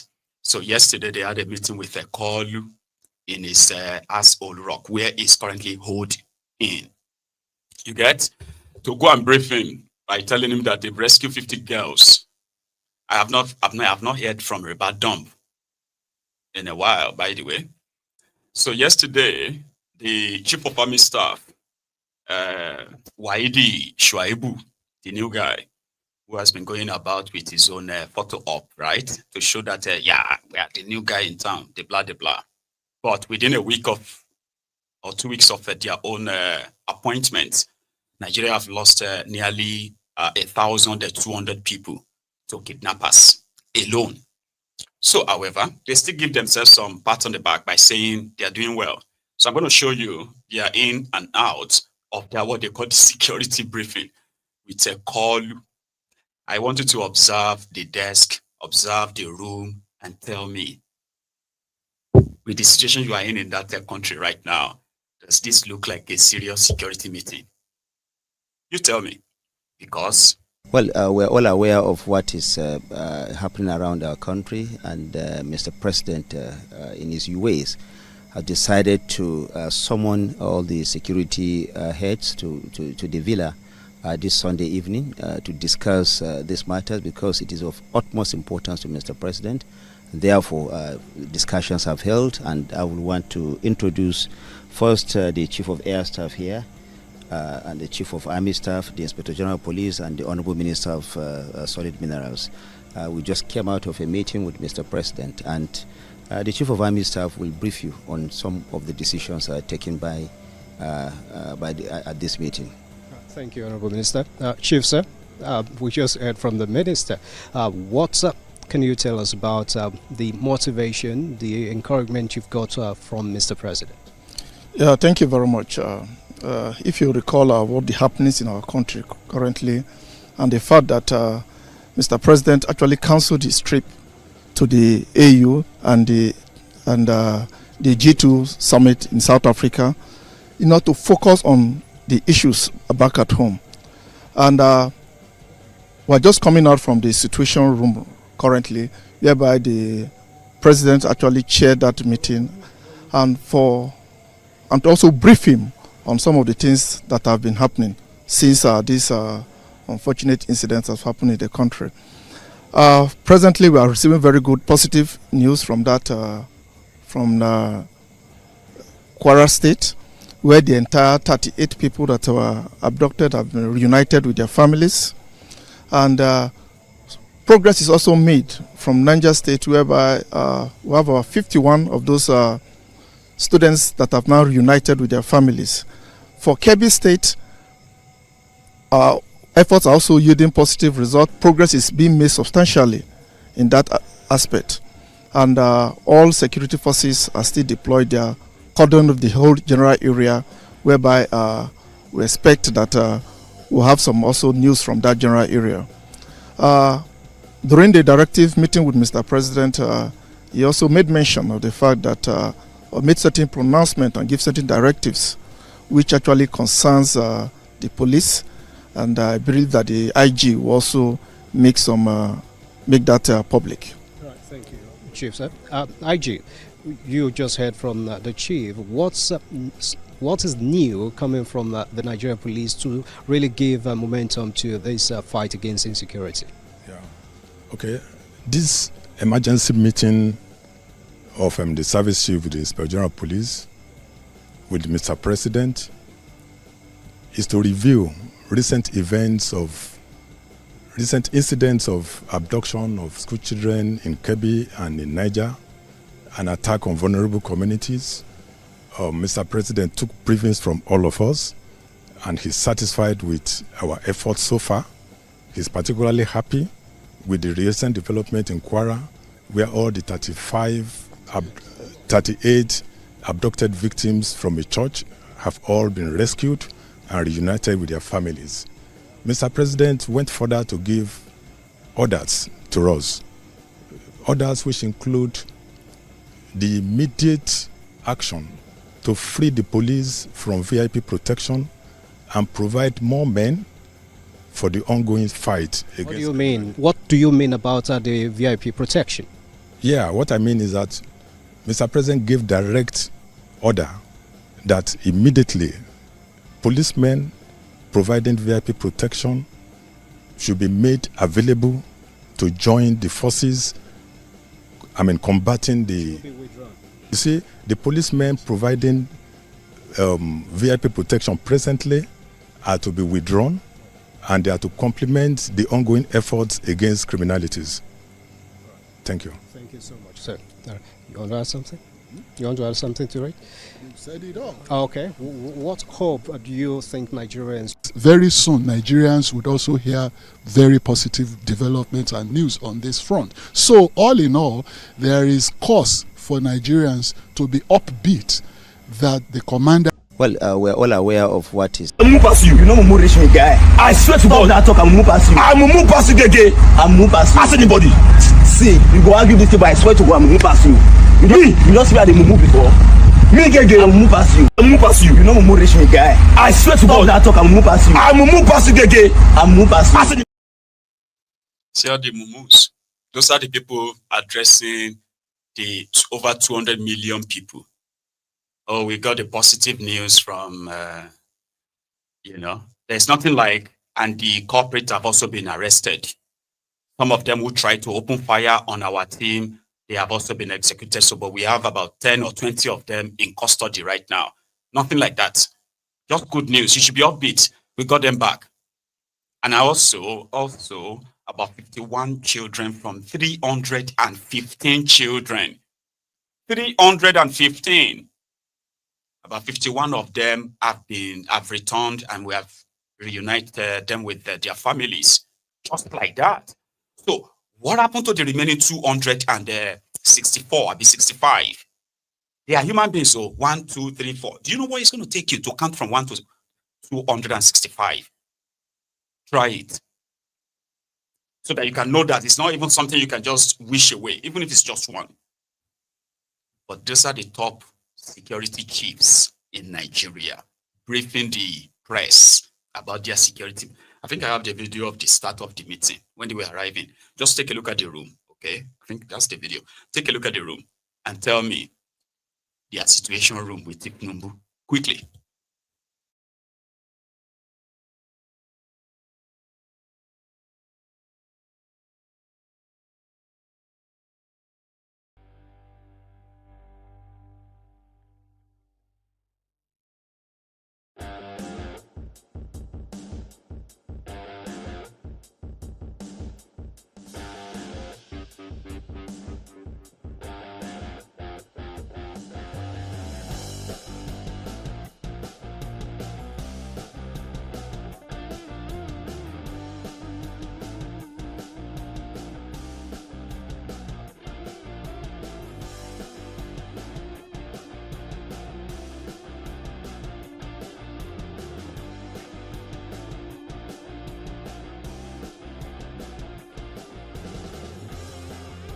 What is new coming from? Did you see Situation Room where they are discussing the terrorists who have taken over the entire 36 states of Nigeria, including the FCT? See the room. So, sir, yeah. Wait, everybody sit. Everybody sit. Call you, say, sir, you sit down there, and we want you to pretend that you are so into that conversation, okay? Say you, sir, DSS, you are going to use your hand, okay? You're going to say, so there is no audio. Seriously, there was no audio. So because they're having security meeting, national security meeting. Chai. Okay. So then it was like having political meeting, just gist. Nothing substantial, nothing of substance, so to say. Because it's just the same thing, the same script. Just go back and tell them. Tell them we are trying our best. Tell them that everything will be fine soon. The blah, the blah. And that is why a lady who made a video said, call you a kingmaker. You don't have become a king. Now you've disgraced yourself. If you want to do it more, go for second term. Watch this. Oh, sorry, I'm just coming back from church, and President Tinubu, how far? As much as we say citizens should not talk, as much as we say we know what you are doing, at this junction, it is clear that, Baba, you don't confuse. Forget it. At this junction, Baba, AJ 2027 no sure for you. You said no. You self know in the heart of your heart, in the mind of your mind, Baba. But wait, come to even think of it. Do other presidents not steal? Do other countries not steal? But are their citizens suffering? Are their citizens not living fine? But come to even think of it, you these politicians, I'm so sorry to say, now no get sense. Bam, egbabe. Because how come you will steal and steal and steal and steal? Okay. After the stealing, where are you taking the money to? That is how dumb you people are. You will steal the economy money finish. You will steal the money they are supposed to use to improve our life.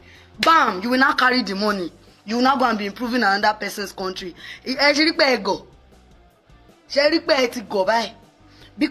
tell me why you will steal. Let people say you are even stealing and giving it back to us. I think your citizens are not dying. See. We for overlook the nonsense you they do. Oh, le ma pawa lójoojúmọ́ kadake. It's not possible. Oh, le ma pawa lójoojúmọ́ kadake now. A part in the constitution says we can act on self-defense. Yes. Because Boshen law, you are trying to tell every Nigerian to defend themselves, that you cannot help us. That is the meaning of what you are trying to do, Baba. But Baba, remember that you are a kingmaker, and we warned you. We want you not to become a king, because kingmakers don't become king. But you shori koko kum, you want to become king. We said it, if you become king, you will be disgraced. We said it, we cried, we clamored, we talked. We said don't be king, because afobajenye, I go talk, I no really sabi this Yoruba, but now you they make kings. Afobaje unjoba. That is the purpose why God created you. You have already found the purpose why God created you. Afobaje. Make people kings. And you now tell me why they will not give you your honor. Why God will not respect you. Why your heavens will open. God has found your own niche for you. But Ojukokoro Gbayin. Esha president. Now you have become the president. Whose name is being spoiled up and down. You think say if you die tomorrow, that name Tinubu, Omo. You think that name Tinubu will open door again? You think so? You think say if you die this man with the way you dey rule this country, if you think say that name Tinubu go open door, if you die, just know say you don't spoil that name. Even if you no even die, you don't already spoil that name, and you didn't even spoil the name in Nigeria. You spoiled that name worldwide. You spoiled it worldwide. You spoiled it worldwide. Because come to even think of it, go. Fulani go dey kill us. Àwọn tó fẹ́ gbìjà, youth wey fẹ́ gbìjà, you go dey arrest them. Oh yeah, now one terrorist don come outside talk for TikTok say they dare you people to come and carry them. Say they know where the girls are. Say they say you President Tinubu no go do anything, and you dey confirm am. You dey confirm am. But if na DSS as I dey talk now, I know say you fit say make DSS come fish me for my house, but the Boko Harams you no fit go fish them for their house. Una go dey do DSS, go dey flex muscle for citizens, but una no fit flex muscle for Boko Harams, for bandits. Come, let it make sense now.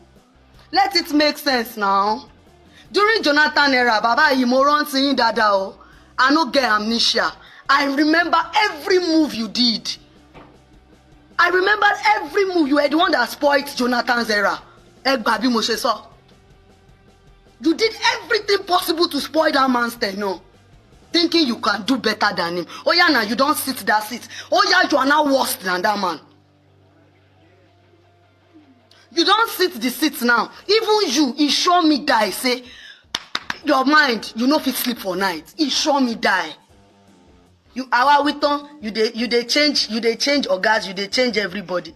Baba, if you like change God self, that 2027 he no sure for you again because oh dem power bi omi. Kilo de. Oh dem power bi omi, oh dem ni ká má sọ̀rọ̀. Ká má sọ̀rọ̀. Make them kill your own child. How you go feel? Ever since in my 30-something years on earth, I have never benefited from this government. Now no send me go school. Benegon, talo. Bene gives water. Water. You will never see any Benenois digging well, digging the floor. They give them water. Water as small as water. But in Nigeria, what are we benefiting from, you government? Nothing. You make life miserable for us. By the time you will finish from that play, moleti 40 gone. If you chori kokokwe official second time, moleti 40. Having nothing to show for in my account, and you say make we know the vex. You say make we know the para. You did there with nothing to show for account. But now only your accounts they grow fat. Citizens they die with the hunger, with they go backward. I know say in a making sense country, if you become graduate, your life don't soft. But in my country, as I become graduate, kakakaye me softy, on lazy. Kakakaye me softy, on lazy. They say go school, we go school. They say learn work, we learn work. Now they don't they tell us say make we learn skill, we don't they learn the skill again. Kilo today, she have power ni. But learn. Where is the job? Where is the job? But for you to make the country easy for the city. I can never forget. I hear say Tinubu become president. The morning time we wake up, it's been problem upon problem. Kakako raw, on lazy since day one you got there. That you need to tell yourself the truth, Baba Tinubu. Let's be factual with ourselves. Let's be factual. Let's be factual, sir.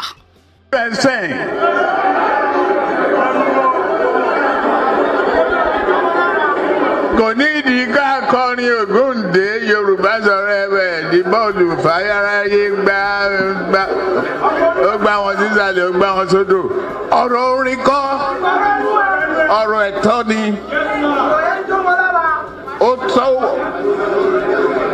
ó tásìkò náà tá a máa gbà á. Ọmọ tó mówó wálé ni bàbá àti ìyá ẹ̀ máa yan rìn. Agbára yìí kò ń ṣe fún Òkè Ọya nìkan. Tí ò bá sí àwa èmi tí ń dúró wájú yìí tí ń lérí ogun. Tí ní òkè Buhari nìṣó ká máa bá lọ.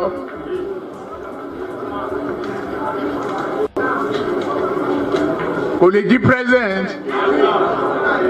Ó ṣe kìíní olùlẹ̀. Ó ṣe kejì olùlẹ̀. Ó ṣe kẹta olùlẹ̀. Ó tiẹ̀ sunkún lórí tẹlifíṣàn pé láyé òun ò tún rán mọ́. Mo dẹ̀ lọ bá Kaduna wà rán ọ̀rọ̀ ẹ̀kún kọ́ lélẹ̀. Àdúró tiẹ̀ wà á dẹ̀ wọlé. Nǹkan kan ní pé o ò ní fọ̀rọ̀ orílẹ̀-èdè Yorùbá ṣeré. Ó dẹ̀ gbà.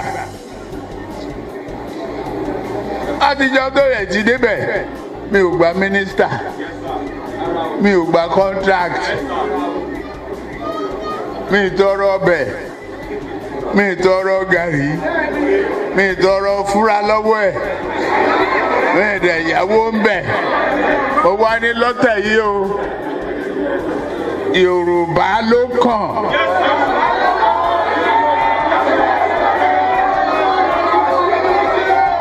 Tá a bá dẹ̀ sa Yorùbá náà èmi ló kàn.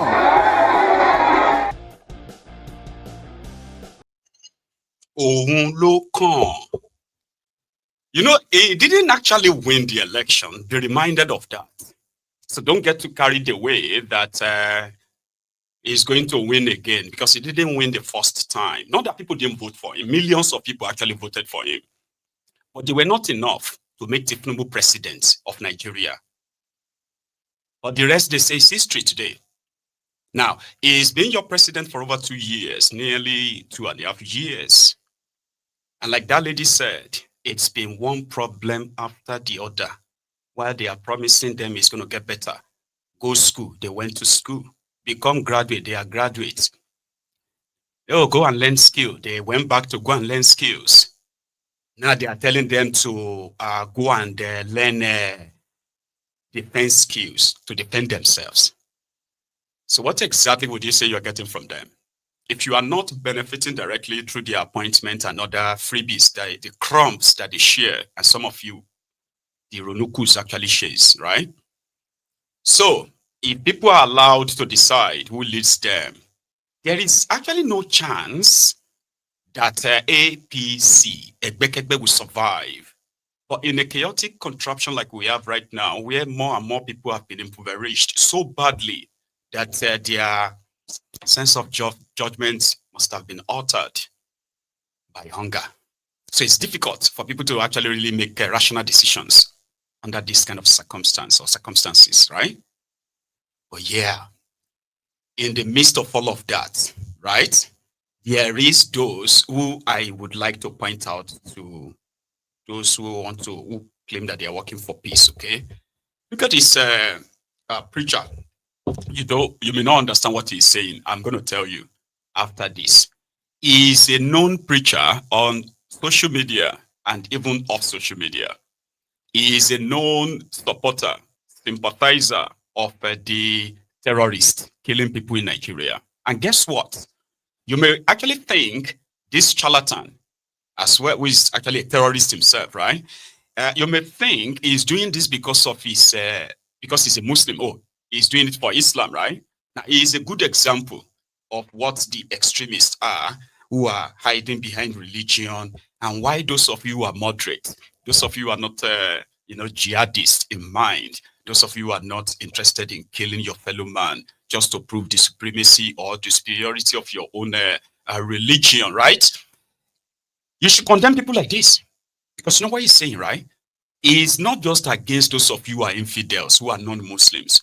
He's also calling for the killings of his fellow Muslims in northern Nigeria. He has a name for them. Let me check. He has a name for them. And it is so sad that somebody like this, and people like this are just a replica of so many of these 8 preachers in northern Nigeria who are fueling the terrorism Nigeria is battling with today, right?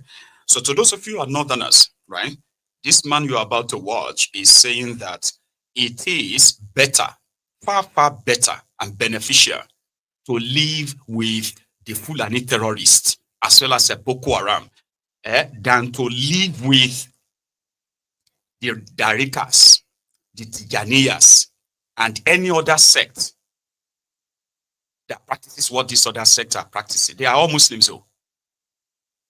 On video. Shi yasa muke faɗa wa mutane muke cewa da ƴan bid'a a gari da ƴan bindiga a gari. Anya kun gane karatun ko?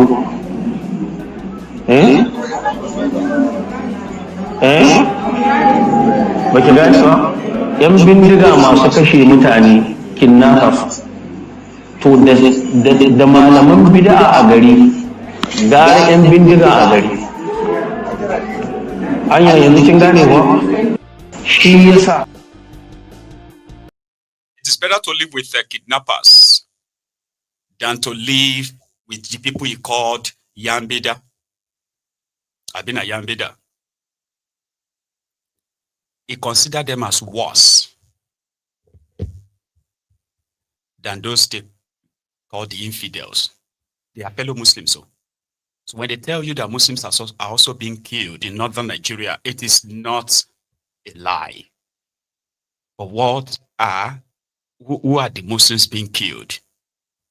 And who are those killing them?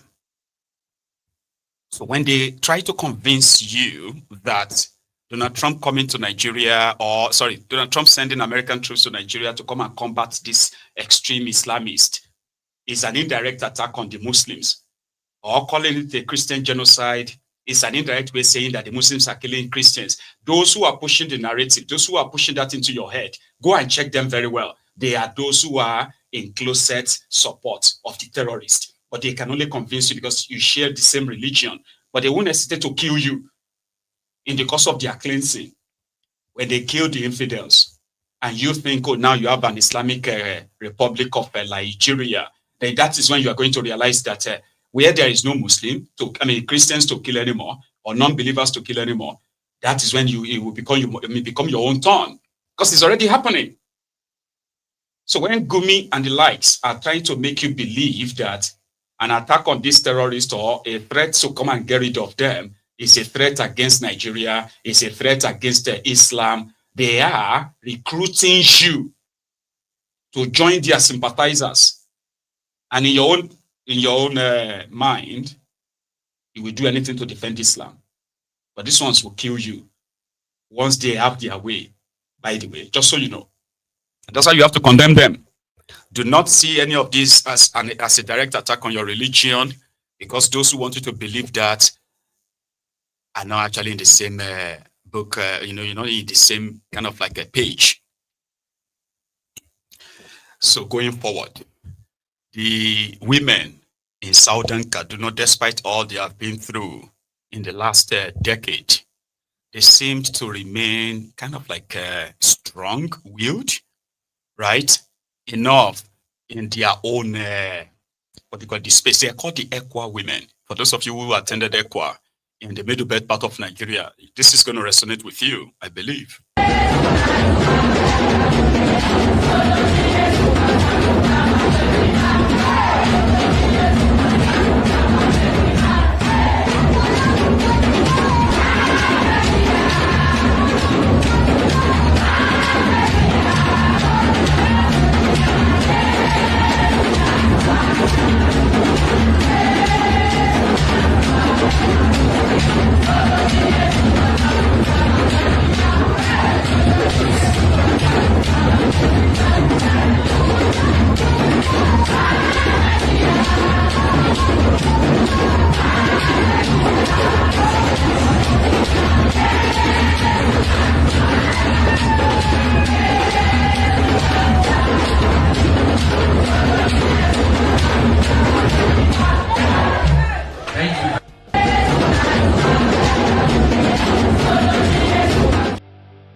You won't possibly believe that these are the people who have been through hell and back. They are not out of the trenches, but still in the midst of all of that misery, they still have the time to praise their God, say it that way, strengthen themselves in fellowship. It's in fellowship. Anyway, let's leave the security and the rest of that so that we are not completely out of other stuffs. So this time politics. So today, Atiku officially picked his ADC membership card, meaning he's now officially a member of ADC, paving the way for him to also pick up his presidential ticket form, for the party for 2027. By the way, however, when he finished signing up at his Jada constituency, Jada ward in Adamawa, he declared that at this point, APC must go. That's so kind of like common, right? People have been saying that since 2019. So Atiku has rebuffed that today, and that is captured on camera. You want to see?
Hey, wisdom, come here, come here.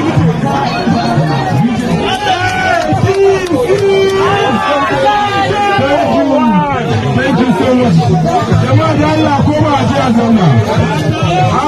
Jami'a a bani excellency ya shatar senator Ishiyaku Abubakar Balade, akwai distinguished senator Baraka halin yanzu, akwai Modibo Tuko a halin yanzu gaba daya suna nan, my leader, national youth leader of our great party Balarabe, shi ma yana cikin wannan tsari. Thank you sir. Zonal youth leader assistant excellency ya shatar zai miƙa masa nufi a halin yanzu. Thank you, jama'a ku gode ku kama masa. Mun gode, thank you. A hali yanzu ya karbi kati sai ya daga jama'a ku kama mai kuma. Kowa ya je zauna. Kowa ya je zauna. Bari in gaya muku daga yau na fara faɗa kenan da jam'iyyar APC a zalbar jam'iyya. Sai na muka kore ta. Ba mu taɓa yin jam'iyya wanda ta cuci 'yan Najeriya, ta azabar da 'yan Najeriya, ta talautar da 'yan Najeriya, ta kawo rashin zaman lafiya a Najeriya kamar jam'iyyar APC ba. Don haka da goyon bayan ku za mu ba ku cikakken shugabanci wanda zai kawo canji a wannan ƙasar. Musamman matasa da mata, ku faɗakar da jama'a su fita su yi zaɓe, bayan an yi zaɓe kuma a kare a tsare a tabbatar da ba canja ba. Duk wani wanda ya ce zai canja mana sakamakon zaɓen mu to sai dai mu san inda za mu kai.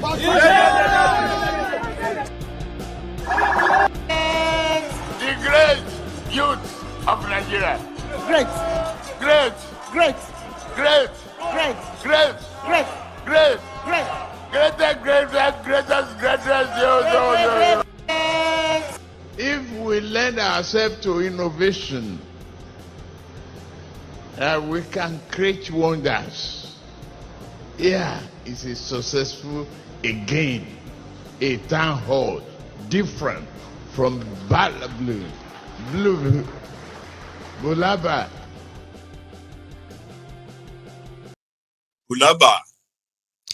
So that was Atiku there, ready to confront Kolu again. And others are pretty much asking, what about Obi? Even though people are saying that, are you sure Peter Obi himself is even going to run for president again? You know what I mean? Like, well, a lot of questions. But the coming days, weeks, and even months would unravel all of that. So no rush. We should just keep keeping record.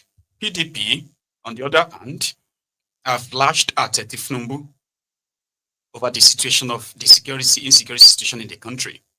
Let's add that to it before we go to the tutorial, a free tutorial, legal tutorial given to Abati in their right studio concerning the travesty, miscarriage of law, miscarriage of justice against Mazi Nnamdi Kanu. That's going to be next, but the PDP. Good afternoon, gentlemen. This is a press conference we'll be addressing. I'm being joined by the Deputy National Secretary of our party and the National Vice Chairman South. This press conference is on insecurity, and we titled Insecurity, Tinubu surrendering to terrorists. Under the APC-led Tinubu administration, Nigerians have witnessed, especially in the last week, a spate of kidnappings in different states. 25 students in Kebbi and more than 315 students and staff in Niger states, in northern Nigeria. Each of these kidnappings leaves a trail of sorrow, tears, blood, fear, and deep anguish on the families of those affected and their communities.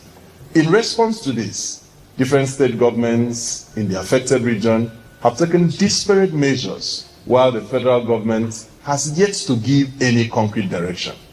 We are aware that the closure of schools in these areas is already being implemented by some state governments and is currently being contemplated by the federal government. We warn that this closure, if undertaken, like many of this administration's quick fix approaches to serious governance issues, will amount to a complete surrender to terrorists whose sole aim is to shut down schools and prevent children from obtaining formal education, which they declare as forbidden. If the schools are closed, the goal of the terrorists would have inadvertently been achieved. Rather, we urge the federal government to develop a comprehensive plan to combat the issue, instead of resorting to a simplistic approach of closing schools in a bid to prevent further kidnappings and to score cheap political points, quite characteristic of this administration. This alarm is crucial because a closure of schools will exacerbate the already challenging educational situation in northern Nigeria, where, according to UNICEF, majority of the 18.3 million out-of-school children in Nigeria reside there. This data not only paints a grim picture, but also mirrors the exact situation in Nigeria. The series of attacks and kidnappings in different states within a week is indicative of the alarming insecurity that has become the contemporary lived experience and the new reality of Nigerians under the APC-led Tinubu administration. More troubling is the fact that when these unfortunate incidents happen, the administration's response is usually lackluster and unempathetic. For example, instead of the president visiting Kebbi and Niger states to meet with and sympathize with the parents of the children who are in captivity and to address the security personnel there to boost their morale, he merely directed the Minister of State for Defense to relocate to Kebbi. A juxtaposition of the contingent sent by this same president to the US Congress and the G20 meeting with Matawale's lone envoy exposes the levity with which the president treats this matter. This reaction by government is most insensitive, and we must repeat, it is most insensitive and dismissive of the gravity of the problem at hand by the APC-led federal government. We charge the federal government strongly to immediately fund and implement the national policy on safety, security, and violence-free schools, anchored on credible community intelligence and quick security response, capable of anticipating and contending with attack on schools. Insecurity in schools will be a big disincentivization for education in the country, especially in northern Nigeria. We're already not standing very strongly on the education foundation. Insecurity to schools will completely take us out on that framework. We again remind the President, Asiwaju Bola Ahmed Tinubu, and the entire APC-led federal government that the security of lives and property is the primary function of any government. And at any time, such a government or any government whatsoever is unwilling, unable, or incapable of executing this primary role of the security of lives and property, such a government must either ask for help locally or internationally or honorably resign if that government is sincere and responsible. That's our position on this matter, and we urge that the federal government and indeed state governments should take this very seriously. The closure of schools does not, will not now, not in the future, augur well for the children and the future of this country. Now, the benefit of hindsight is that it has happened before. What we are facing is not new. And as at the time Chibok girls happened, the current president proffered solution.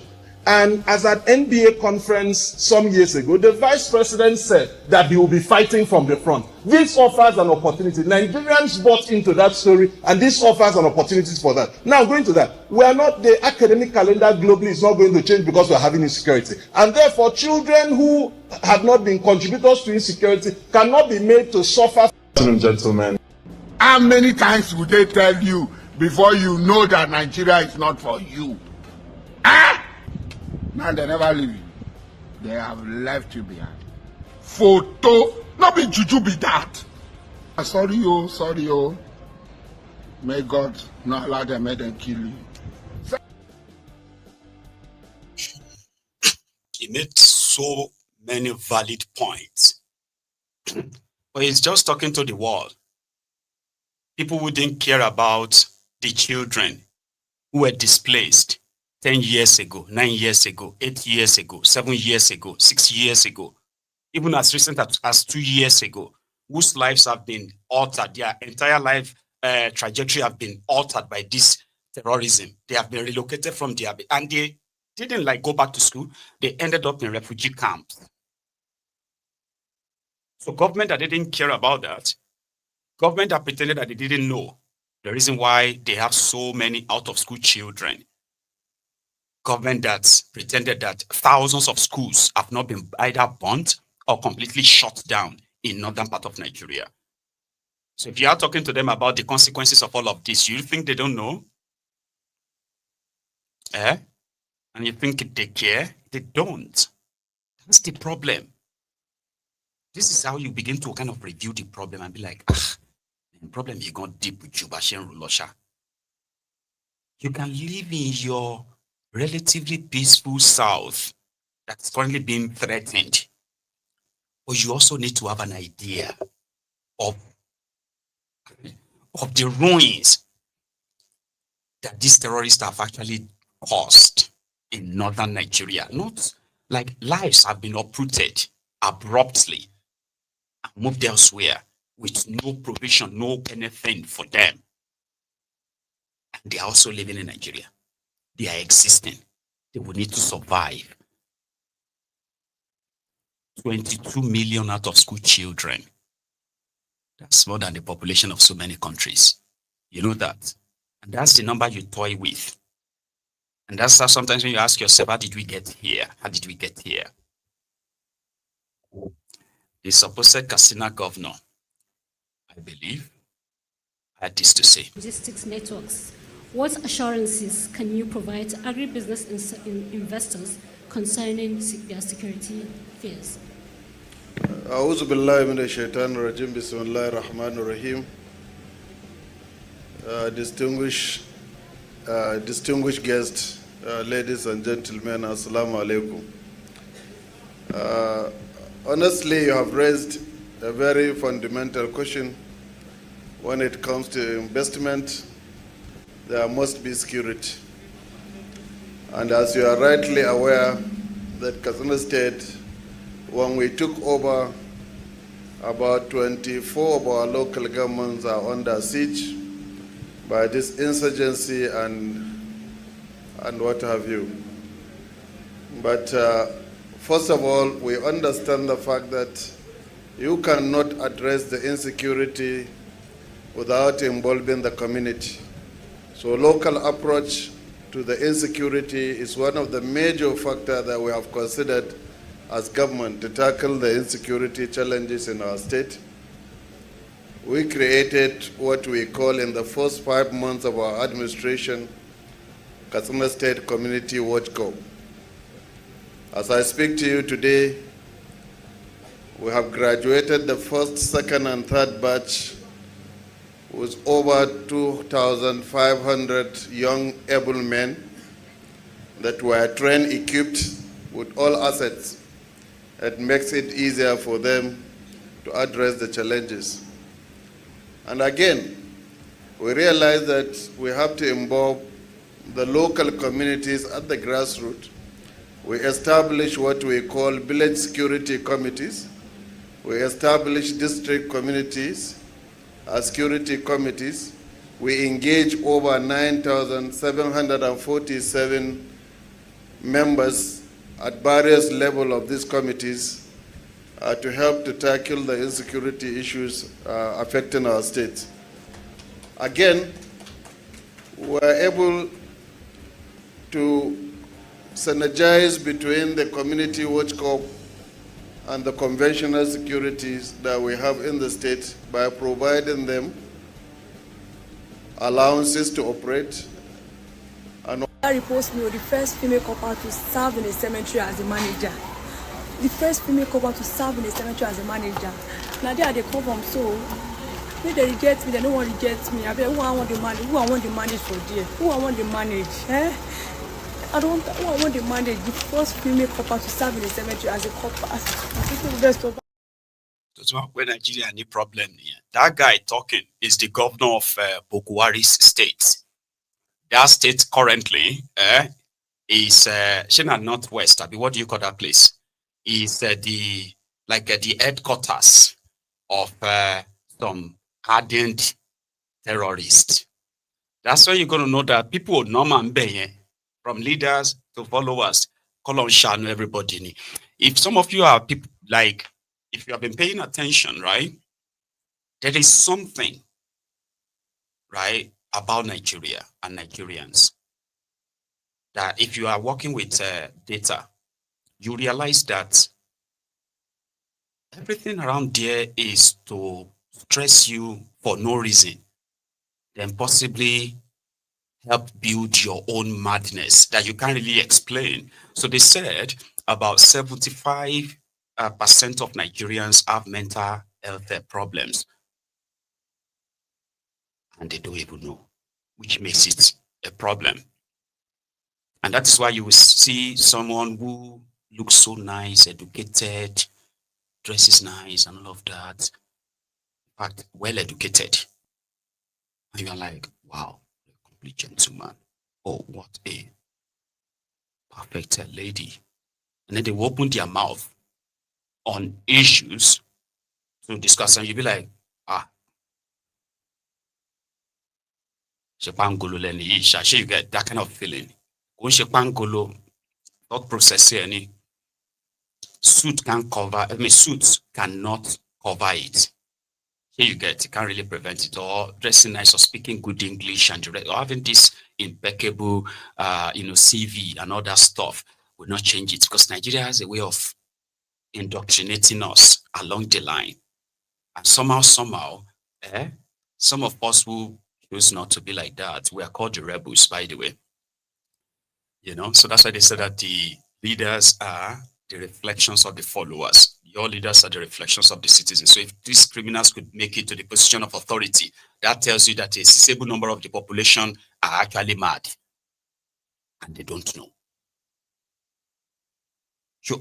Do you understand what I mean by that, right? If you are unwell, you go for checkup and you begin to take treatment, but what do you do when you don't even know that you're mad? And then the mad people are looking at those of you who are like the rebels, calling these criminals out as mad. You must be mad for you to be doing all these things you are doing. Here you get. That's the situation.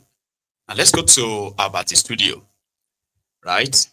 The controversies that still follows the travesty of law, miscarriage of justice, where in the case of Mazi Nnamdi Kanu, that got sentenced to life imprisonment without any known law. It is in fact a repealed law. How did that sail through? And the others are trying to point to Mazi Nnamdi Kanu's behavior in the courtroom, forgetting the fact that a judge cannot automatically put himself in a case to the point that Omotosho was delivering his judgment, and his tone, every word in his judgment, shown that he made himself a participant as a part of that case, right? With a predetermined end. Now, this is between Akpati and a legal practitioner. So you possibly have seen it on Maiyegun's diary, Politico, for those who haven't. And if you have seen it before, this is another chance for you to review it. Talking about the treatment of Mazi Nnamdi Kanu, the political prisoner, the prisoner of conscience. Watch this. Let's start with Mazi Nnamdi Kanu. The view has been expressed by those who know this subject. I was misled by amateur legal advisors who turned a serious legal issue into a circus, and who misadvised him, and who led him to sack people like Kanu Agabi SAN, Ikazu SAN, Paul Erokoro SAN, who are handling the matter. Persons who, from the Court of Appeal in the previous matter, had already provided a template that could have provided a different outcome. And then you have these people, all these social media, Twitter lawyers, misleading him. So, do you agree with that view? Well, the situation what eventually happened in the Court of Justice of Motosho, could it have been avoided if the matter was handled differently? Well, I do not know why he debriefed those lawyers. I also do not know why he decided to defend himself. But what is those are now in the realm of history, or in the realm of the past. What now bothers many Nigerians was what happened on November 20th, the day he was sentenced, and the day he was convicted and eventually sentenced. Whether Nnamdi Kanu defended himself or not, what to many people is more critical and more important is the attitude of the judge and the justice of the matter. Don't forget that in criminal adjudication, one can only be convicted when there is preponderance of evidence, one, two, and when the prosecution is able to prove the case beyond all reasonable doubt. We are not saying all iota of doubt, but at least all reasonable doubt. And that justice must not only be done, but to be seen, manifestly be seen as having been done. The generality of the public of Nigeria and even the international community do not believe that the justice was done in Nnamdi Kanu's case. Now, the whole issue about Nnamdi Kanu's matter beggars a lot of questions and defeats a lot of logic, because a lot of people, even Nnamdi Kanu himself, had continued to say it, even rambunctiously in court, that they should show him the law with which he's being tried.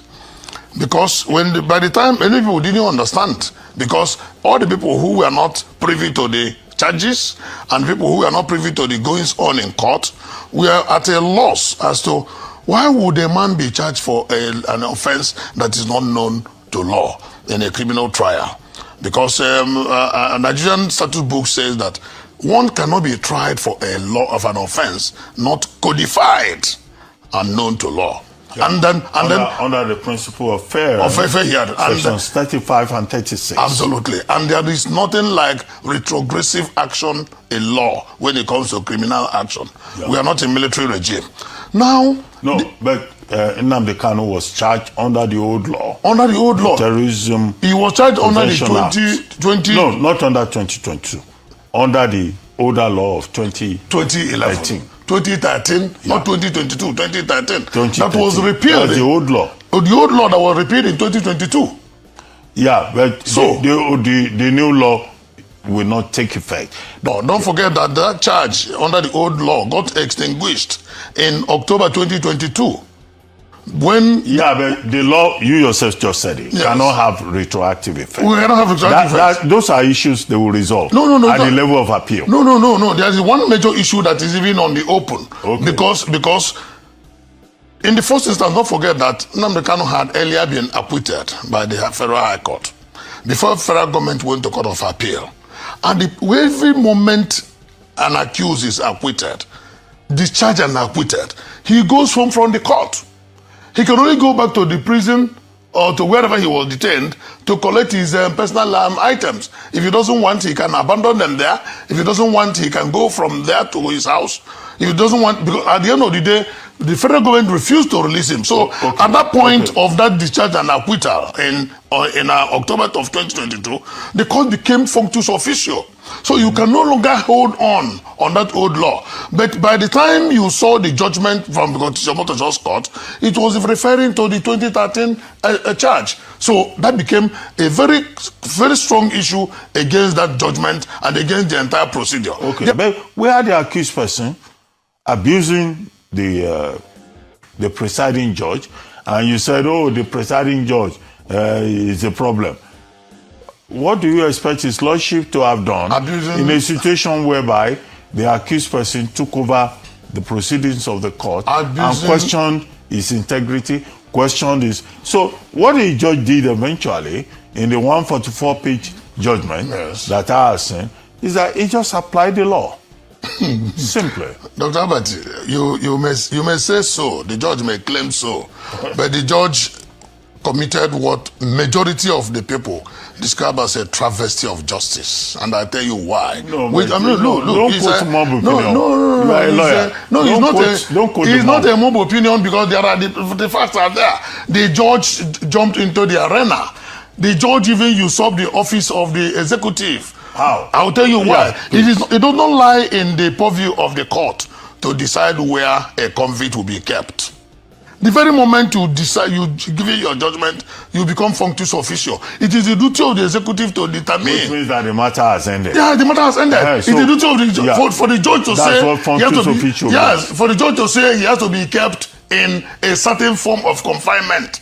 He's jumping into the arena. He's overreaching his office. Was it the judge that said he must be taken to Sokoto? The judge said so, and possibly for them to have taken him to Sokoto, they may be obeying again the order of the court, which of course is an illegal order because he has become functus officio. Again, the injustice done against Nnamdi Kanu was that part of the ratio or part of? It was part of the angst you mentioned. That he insulted the judge. No, I didn't say. No, he said that he insulted the judge in the open court, the presiding judge, and I now ask if anybody misconducts himself in the court, is it not contempt? No, but contempt in the face of the court. But that judgment so it cannot come in any way close to issue of terrorism.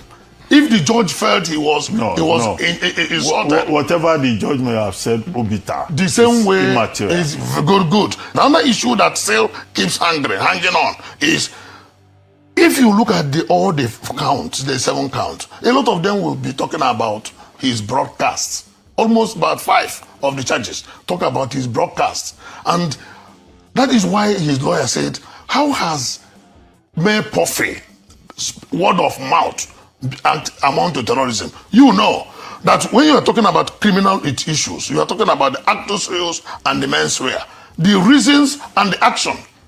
If the mind to commit, and then the act itself, committal of that act. Where is the committal of the act, and where is the mind to commit the act? What he did was he insulted the authorities because he possibly felt that he was not getting what he expected from the system.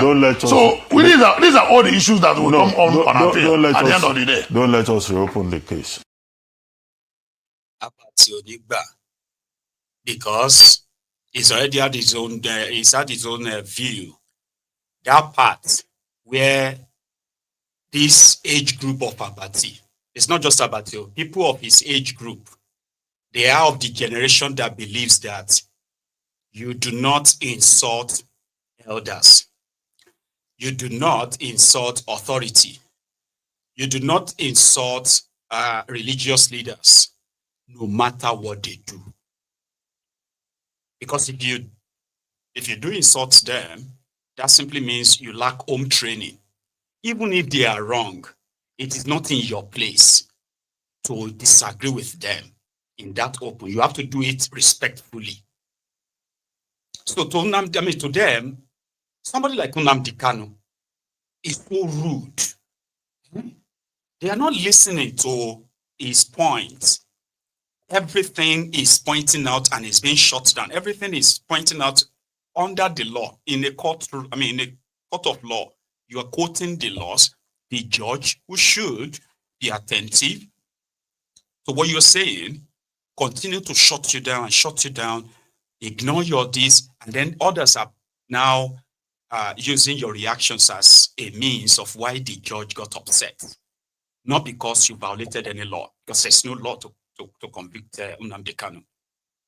And that's why we'll keep reminding you that no matter what you have read, no matter what you believe, since these prosecutors couldn't actually bring people to say, Nnamdi Kanu sent me this money to get this and that. Nnamdi Kanu bought us this. Nnamdi Kanu gave me this order to do this and that.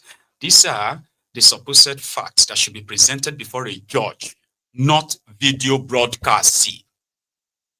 I mean, you would expect that by now they will produce those people that said they watched Nnamdi Kanu.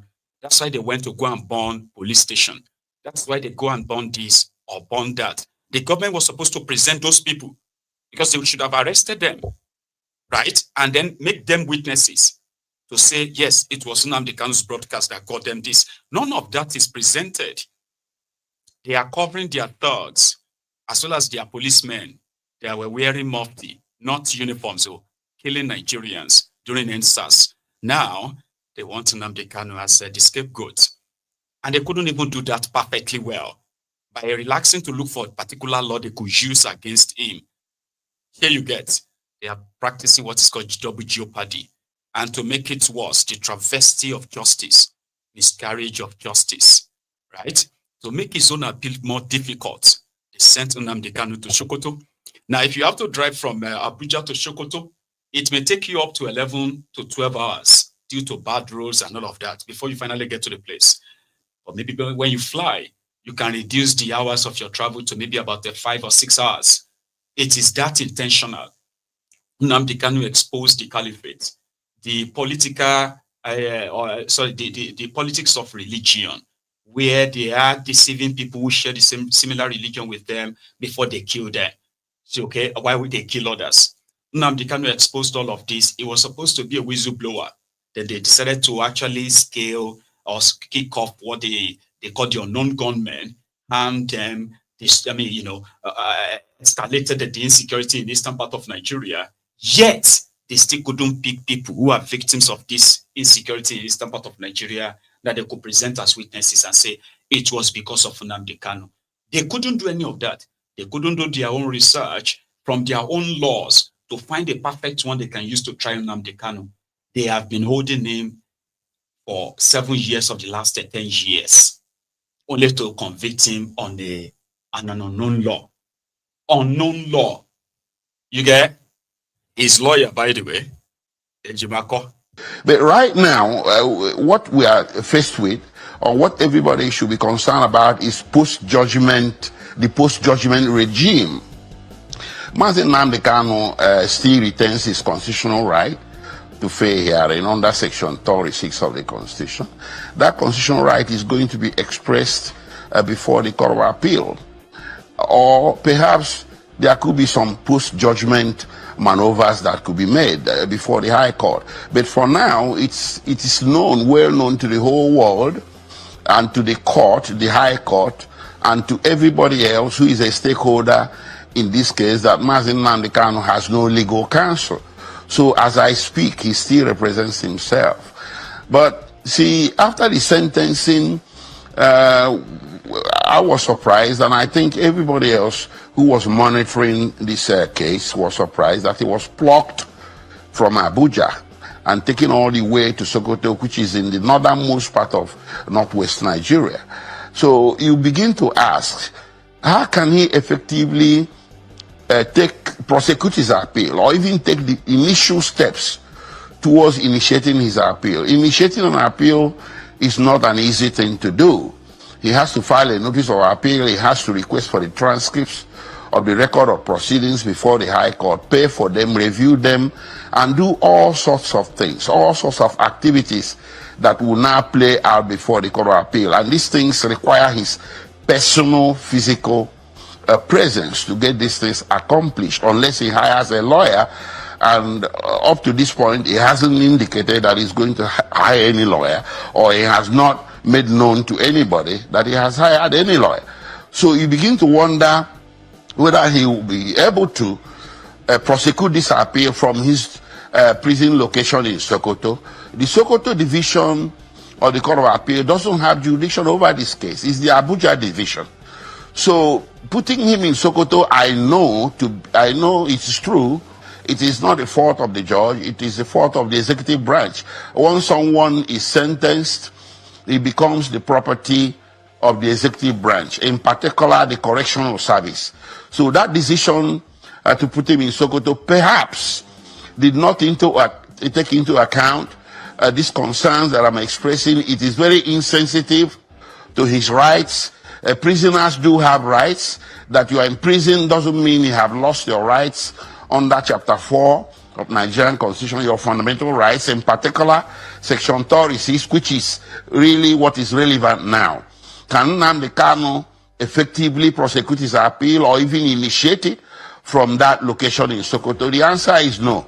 So what I think may play out in the coming days or weeks is to seek ways and means of ameliorating the detention conditions. The judge did not particularly order that he be detained in Sokoto. There was only one prison in Nigeria that was excluded, and that was the Kuje prison. But, you know, if you check around Abuja area, the environs, there are other prisons in the vicinity. We have one in Suleja, we have in Kefi, and there are probably other prisons within 2 hours of Abuja. Those prisons would have been much better locations for detaining Mazi Nnamdi Kanu, to ensure that he's close enough to his relatives who are known to be in Abuja, his legal consultants if he still wants to deploy their services. Also, is also very close to the Court of Appeal in Abuja, which has jurisdiction over this matter, and so on and so forth. So we're looking at a situation where his right to appeal is being complicated by the current location of his imprisonment. All right, Mr. Ajimako, which is intentional. So to those of you who are like the spectators in all of this, with your own prejudices and all of that, do you really think this is fair? I mean, there are some of you who just wanted him to be killed. Go and kill him, this and that. Or even if you have to kill him under your law, you still have to follow the procedure. You still have to follow a process. He still has to like exhaust any legal whatever that the law gives him. But they don't want that.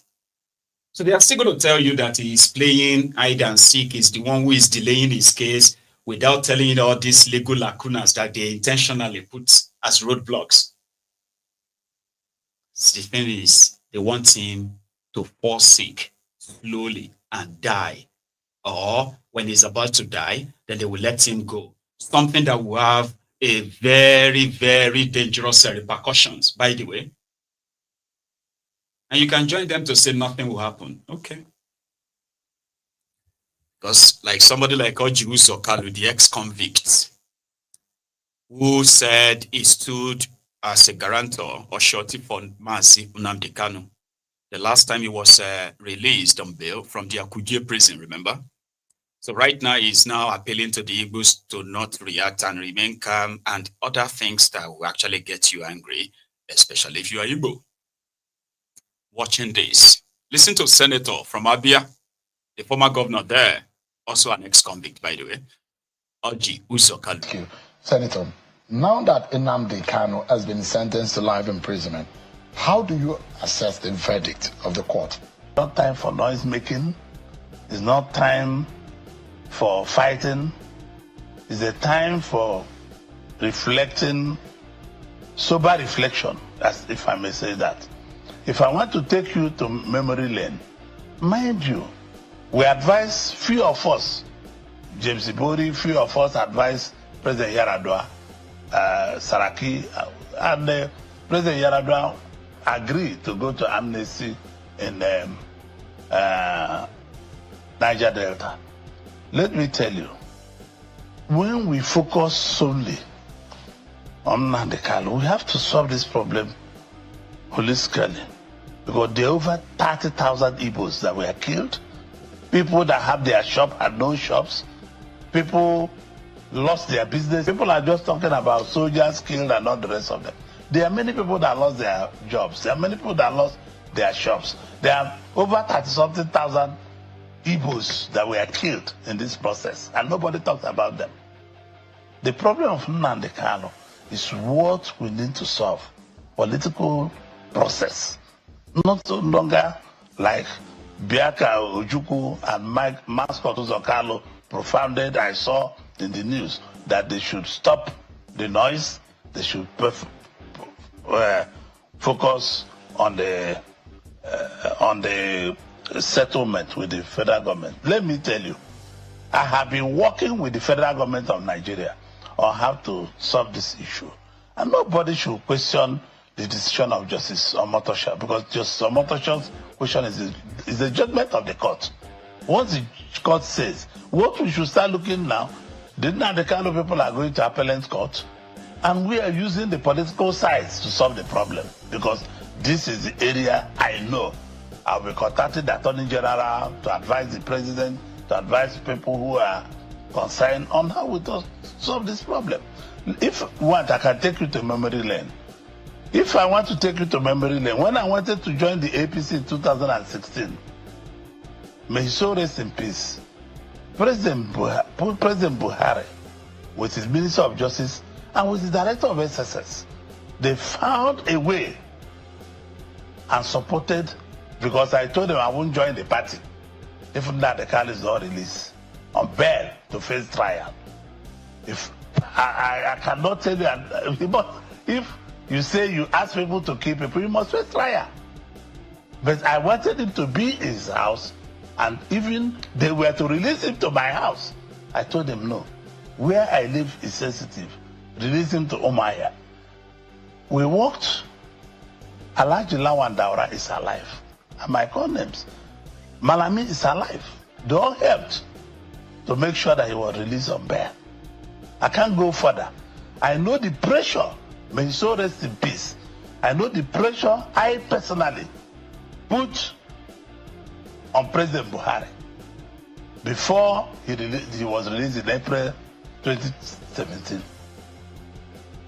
If people, other Igbos died, nobody's even talking about Igbos that were killed. Nobody is talking about people that own shops that are no longer working. I have my mother's friend that have a rice shop. The woman who owe my mother about 4.2 million naira. They ransacked the whole shops and the woman went bankrupt. And nobody talks about it. Or the police officers that were killed. Oh, no, I'm not, because they were mentioned in the court. The court never mentioned 30,000 something Igbos that were killed.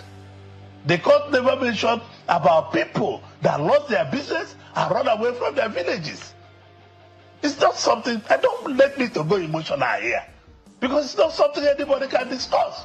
A lot of Igbos were killed. A lot of Igbos were killed. If you don't know it today. Let Igbos stop being emotional.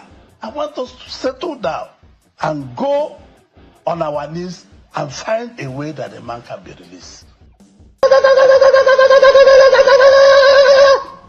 He has no job.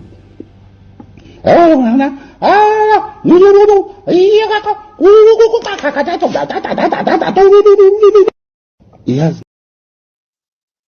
So I read a comment earlier where I think it's Ifan Ichuku, can't remember the name properly, on YouTube commented that, you know, from now on, the Fulanis are not his problems anymore. It is the Yoruba politicians and the Yoruba judges. What about people like this guy? Did you just watch that video? Uzokalu is indirectly saying that Nnamdi Kanu is responsible for the death of 30,000 Igbos. That's why he just said on national TV in Nigeria, the Igbos shouldn't be emotional. Nobody's even talking about them. They're not even talking about these people killed. Who killed them? In Obigbo alone, in Imo, in Abia is on Abia there, in Ebonyi, where people have been targeted and killed by the Nigerian authority. I mean, these are public record. So who killed them? Who opened fire on armless communities in the name of looking for IPOB? So who is they that Orji Uzokalu is referring to? He is practically justifying the life sentence given to Nnamdi Kanu, just so you know, by also, you know, putting himself in the picture that he joined the APC because of Nnamdi Kanu. That even though people died and did this and that, I said he should go home so that he can be attending his trial. That is the kind of politicians you have there. And I promise you, 99%, I just want to be fair, 99% of the politicians, they are like that mindset of Uzokalu. We need to go on our knees and beg who? That's the question. You that is not an Igbo person, ask yourself, who should the Igbos go and beg and kneel down for? And what are they going to get in return? Acceptance. No longer being profiled. Now that is Nigeria. That's your reality. So if you are living another alternative reality, well, it's up to you. Information like this gives you an idea of the characters representing every part of that contraption. When they go into a closed-door meetings, discussing Nigeria, no, they are discussing themselves or how to profit from your misery. There are many. So if you want to go after politicians as Yorubas, start with the Yoruba politicians. If you want to go after the politicians as a Fulani or as Hausa or as the Middle Beltan, start with the criminals representing you. You realize that the solution will come faster. And if you are an Igbo person, before you strongly feel so angry about the Yorubas, or even the Fulanis, or the Hausas, or any other person that you probably feel so strong about, right? Yeah, you will need to actually use 90% of that energy to go after the criminals representing Igbo land too. Let that mindset begin to be yours, because without them, like us, without our criminals, all the problems we are all kind of like dealing with today, would never have occurred at all if they have had our interest attacked. Nnamdi Kanu is sacrificed. In their mind, maybe we can sacrifice him and get much acceptance. Maybe they will accept us more. But who are the they that they need to sacrifice more Igbos for? Wiriwike orchestrated the killings of thousands of innocent people in Obigbo during the NSAS. It didn't make the news, not really. But there is a record and documented evidence of that. Wiriwike got compensated in the same APC with the Minister of what? Minister of FCT, right? Because he went as far as, militarizing their own election just to ensure that Tinubu gets what he never really deserves in that place. All for what? For a pot or plate of porridge. Plate of porridge. So yeah, the people that are behind the entire killings of the young people in Igbo land are the Igbo criminal politicians, they are your elite, and the rest of them who are doing everything to be loved by Nigeria. And yet, they are still being distrusted. They are always like, you can't trust the Igbos. And I'm like, what? But you do have Igbo governors in APC. You have Igbo senators. You have Igbo this, Igbo that. How do they feel when they listen to you criminals who are like their sewage rats, right? When you say it loud that you can't trust the Igbos, how do the Igbos in APC, how do they really feel? Do they just accept and say, yeah, it's true, you can't trust us? What do you think they have to do to be accepted by Nigeria as equals? Tell yourself the truth. What do you think the Igbo criminal politicians needs to do to make Nigeria accept them as equal, trusted enough to lead Nigeria? Kill more Igbo youth, criminalize them, radicalize them, sacrifice them more so that Nigeria can trust them. The region that lost over 5 million people on a needless ego war. Do you think they've not sacrificed enough? So if somebody says, no, we've sacrificed enough, no more, don't you think those people could be right? In our own case, I believe they are right. Not these rogues that continue to try to, please pick me, and yet they can't be trusted. In Edo State, for some of you who can pretty much remember a few days ago, I know this is like overshot our time. I'm getting used to like just feel comfortable talking because a lot of you just still remained here. Assuming you have left now, I would have been like, you know what, let me wrap it up. It's actually past midnight in Nigeria right now, I believe, right? But this is going to be the last part, okay? So hang on. If you stayed this long watching Maiyegun, don't you think if you have not subscribed to my channel, you should do it now? No? Okay, please.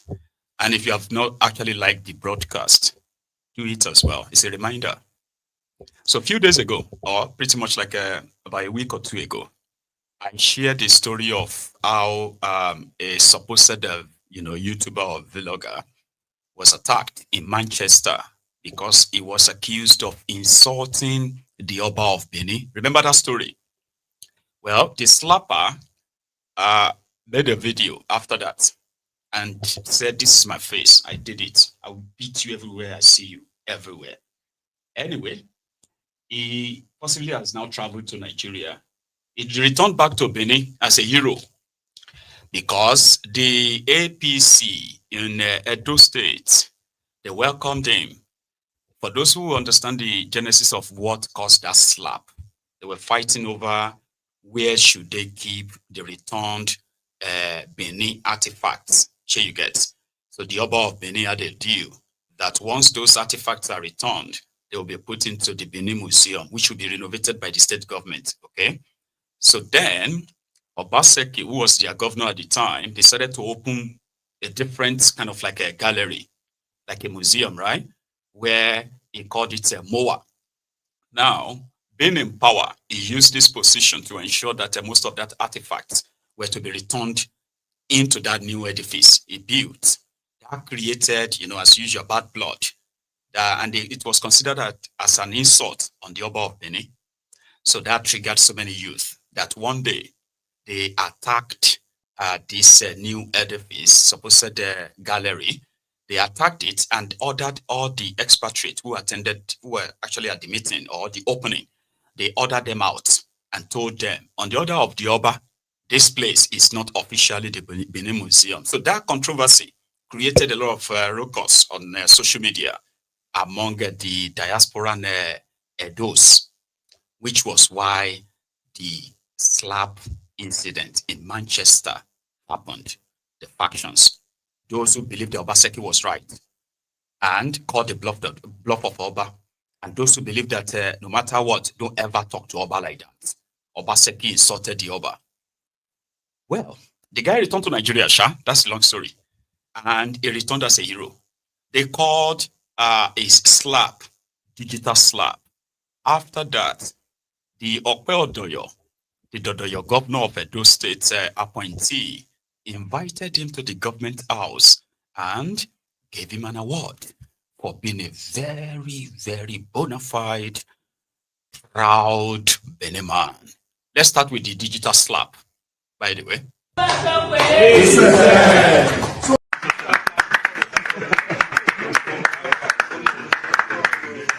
Ladies and gentlemen, on this occasion, we want to use that this opportunity to launch the how would I put the slap? The digital slap. It gave to one Abatolele. So starting the launch, I want to launch the slap with 500,000. Wow!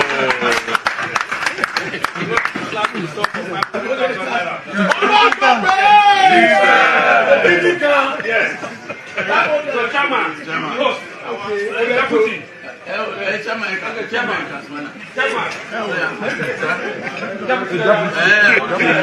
Come on, lodge your lodge.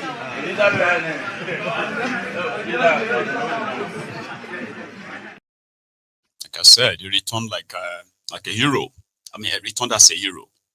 So then for the government appointee that took him to the government house and gave him an award for helping them to slap that silly boy. That tells you all you need to know, by the way. But watch this. So my brother, don't be discouraged. And though people will hate indiscipline, we would have even preferred you arrested him. But because it was in the fit of passion and he was trying to be funny, we now gave him a good slap. Yes. Since you gave him that slap, since you gave him that slap, he has not been making so much noise. Yes. What he's not doing is not doing fundraising. Yes. This is your hand. Your hand was soft then. Good. It's a weapon that corrects injustice. It's a weapon that corrects indiscipline. It's a weapon that corrects bad behavior. Nobody will support bad behavior. They say two wrongs cannot make it right. But having said that, I will assure you that some of us who believe in justice will still believe that Obaze has a case. Yes. But Obaze has a case to answer in Nigeria. Yes. You cannot commit a crime in Nigeria, you run abroad. He's a criminal. Somebody gave you a slap there and you're angry. Why would you be angry? You are busy terrorizing people using the internet. You insult the Oba, you insult government, you do all kinds of lies. It's not for one thing, he knows how to spread lies. Yes. I'm happy that my brother was here. He was trying to create bad blood. Oh, that me and the special advisor on Arewa matters, we have issues. He did a video of our office. There was nothing this idiot did not do. We are asking himself and his master of Basaki, why are they abroad? They should come back home. They say charity begins at home. So we are appealing to them, they should come back home. If they are not committing any criminal offense, they should come. Because the idea of hiding in the UK, for us, we find that totally unacceptable. Obaseki swindled the Edo State government of funds to the tune of over 10 billion naira. Then the same of that, is that a show promoter? For you to be a show promoter, you should have a license. Does Abatobaze have a resident permit?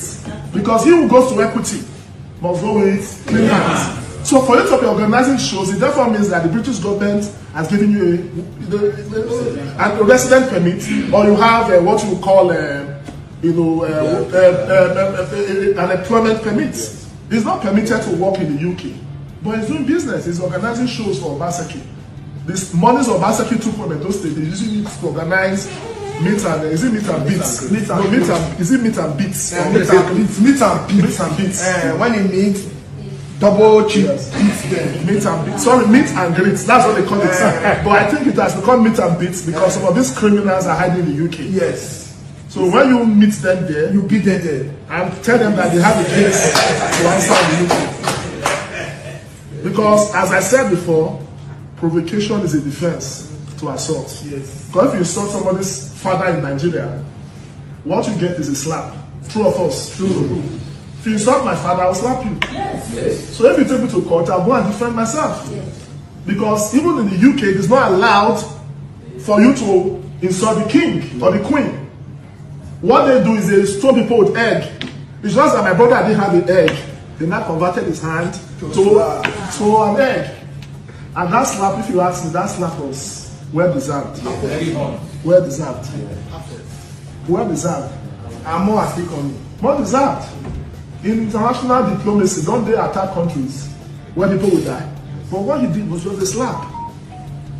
Because in every rule, or to every general rule in law, there is an exception.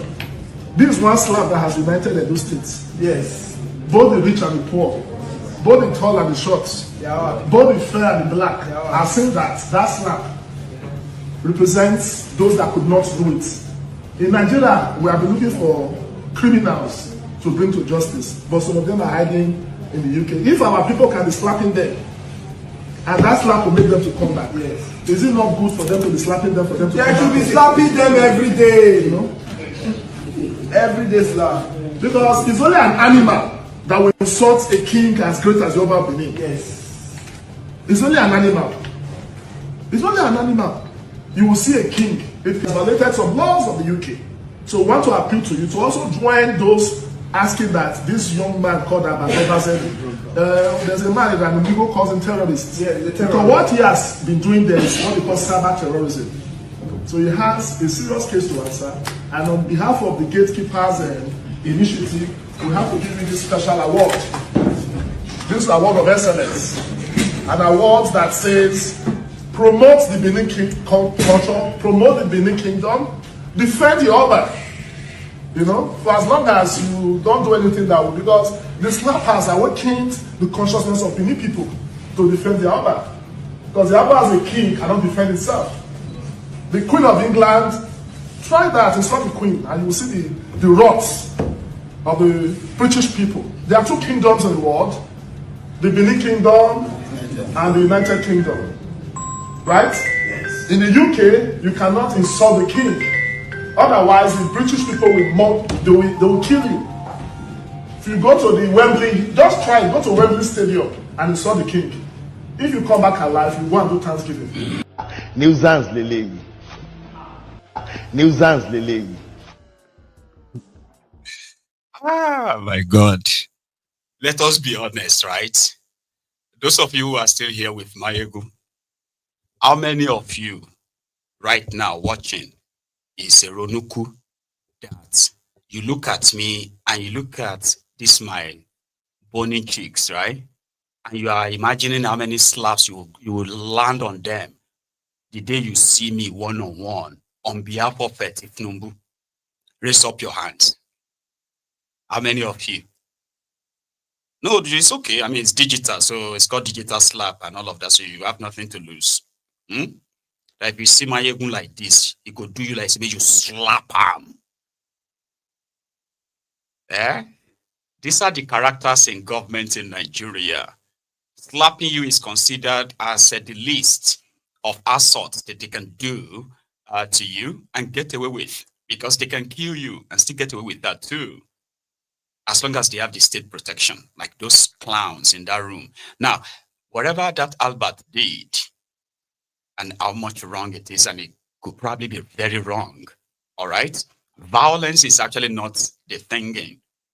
The characters you saw on the screen right now possibly didn't leave you with any impression that the Benin Kingdom, the Benin Oba, is such a beautiful place, is such a peaceful thing, and all of that. When you see characters like that, do you really think those characters are characters that promote Edo or Benin culture, the Benin tradition, with what you just watched now? You as an Edo person, would you say those characters are the kind of characters you want the world to see as those who are defending Edo or, Benin or the Benin culture, especially if you have seen the video of that attack on that building, the way they treated those white people, like those expatriates, the people who contributed the money, where they build the place as well. They marched them out. They invaded. Imagine the horror, the horror. They kind of like felt like maybe they thought it was Boko Haram coming. No, the APC inspired Edo youth attacked the place. Even if what they are fighting for is just, but the approach, nah, that's not to promote the culture. So those of you watching this, scratch that. That is not Edo's, Edo culture. Those characters does not represent what Edo should be. Okay, so to the last one there, to the last one. But now, see, if I stay here for another 1 hour, now so now I could just sit down there. Some of you right now, maybe you are even just using your phone on your bed. I know it's been like it's over short time. So this one is very important, okay? Even though it's going to be the last one. Now, last one. In January or from January, Tinubu is going to start is a new tax reform, which indeed they have set all the stage. You see all these things going on right now, maybe distracting you. But in January, something is going to hit you that is likely going to create an uproar. His new tax reform says, if you are working, earning a certain amount of money, that's what you are going to pay. And those that won't pay taxes. For those who will pay, based on what they are earning, right, there's a certain percentage. I'm not going to go into all of that. However, some people are beginning to find it a little bit strange, right now, because they are like, this thing is not making any sense anymore. Because they are hearing that, hey, if somebody give you money, for somebody like me now, that send money, to Nigeria, to family, friends, and all that, right? So that money, under what kind of like tax scheme is that money going to fall into? And they said, no, that would be gift. For example, those of us in the diaspora that send money to our loved ones for different things. For example, for projects. Would they then have to take their bank statements every month based on money that comes in and goes out before they tax them? So all these questions, people have been like throwing them and they have been trying to answer them. Like, oh yeah, all you have to do is that if anybody sends you money, which is a gift, you must make sure that that money is marked gift. Here you get, or this money is meant for so and so, not money you worked for or profit you made from selling something or a service. Straightforward, Abi.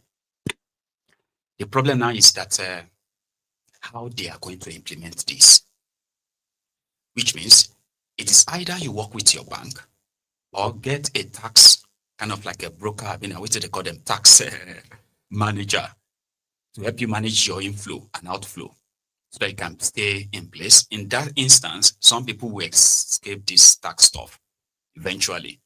But what happened when the tax man could just go straight into your bank account and debit you based on their own summation and all of that?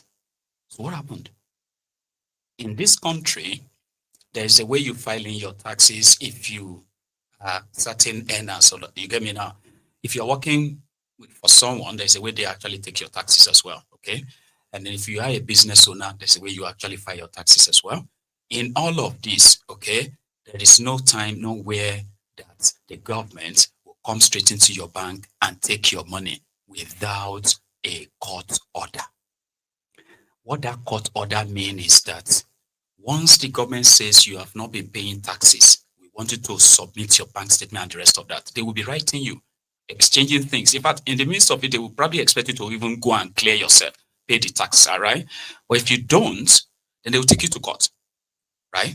The court will then summon you to come and defend the reason why you've not paid your tax or something. Sometimes they may not even call you, but a court will grant them and say, this time they can go on and take your property. It's a process. But this tax man is saying, in their own case, if you are doing a hookup, or if you are, in fact, listen to him. These people struggle to survive. How do you then track people to pay tax? Yes. How do you hope to capture more people into the net? Yes. You are looking for 30 million more people. Yes. So this for is the where federal taxation. No, not the state. It's actually state. For individual is state. Okay. The federal one is now the companies. Yeah. It's a lower number. But you see, this is the whole essence of the intelligence we are trying to piece together. What happens in your bank account when you travel abroad, how you use your payment card, electricity, your phone, all those information. We've also introduced what we call fiscalization, which is when you issue an invoice for goods or services, government gets a copy automatically. What we're trying to do with that is, instead of relying on people to be honest and patriotic to tell us their income, we want to use the system to find out. Your primary role is to declare your income yourself. Then government, on the other hand, we do a ecosystem validation. You say, life is hard though. I only made 1 million last year. And then we see that, you bought a new car last year. You traveled abroad twice last year, business class. You went to the mall, restaurant. True, Baba Jebo. Hey, you come and explain it. You come and explain it. You spend 50 million, you say you only earn 1. Tell us how. By the way, government will now go after you if you earn 50K and you spend 90K. They're not looking for those kind of small money. It's not worth it. So it's usually those big numbers. So by the time the system validates what you're doing, we'll be able to know that you have not paid tax. If you cannot explain yourself and your tax is 1 million, under this new tax law from next year, if you have a bank account, we can debit your bank account. Once you've been given the due process to explain yourself and you refuse, government can substitute what you have to collect the taxes you owe.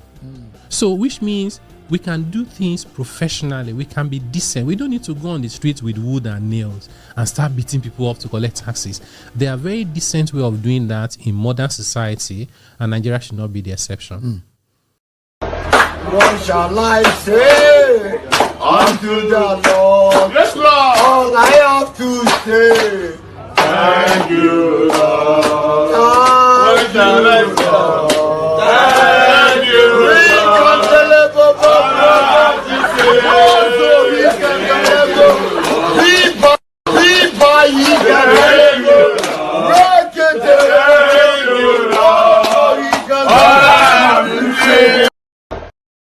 Thank you, Lord. So, thank you very much, everyone, for your time. I think we should go to bed now, because right now in Nigeria, it's probably like nearly 12:30. Here in the UK, it is almost 11:30. So thank you so much for your time. Let's do this another time. But remember, don't leave without liking the broadcast, okay? I will see you another time. Good night.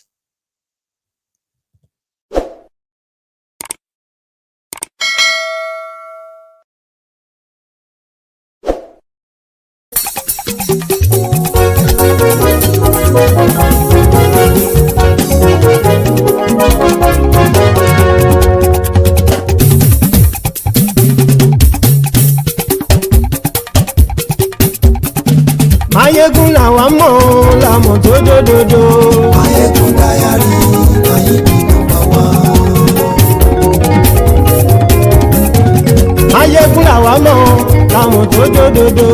Maiyegun diary Maiyegun number 1. Maiyegun ti dé o ọ̀rẹ́ ara ìlú. Maiyegun diary Maiyegun number 1.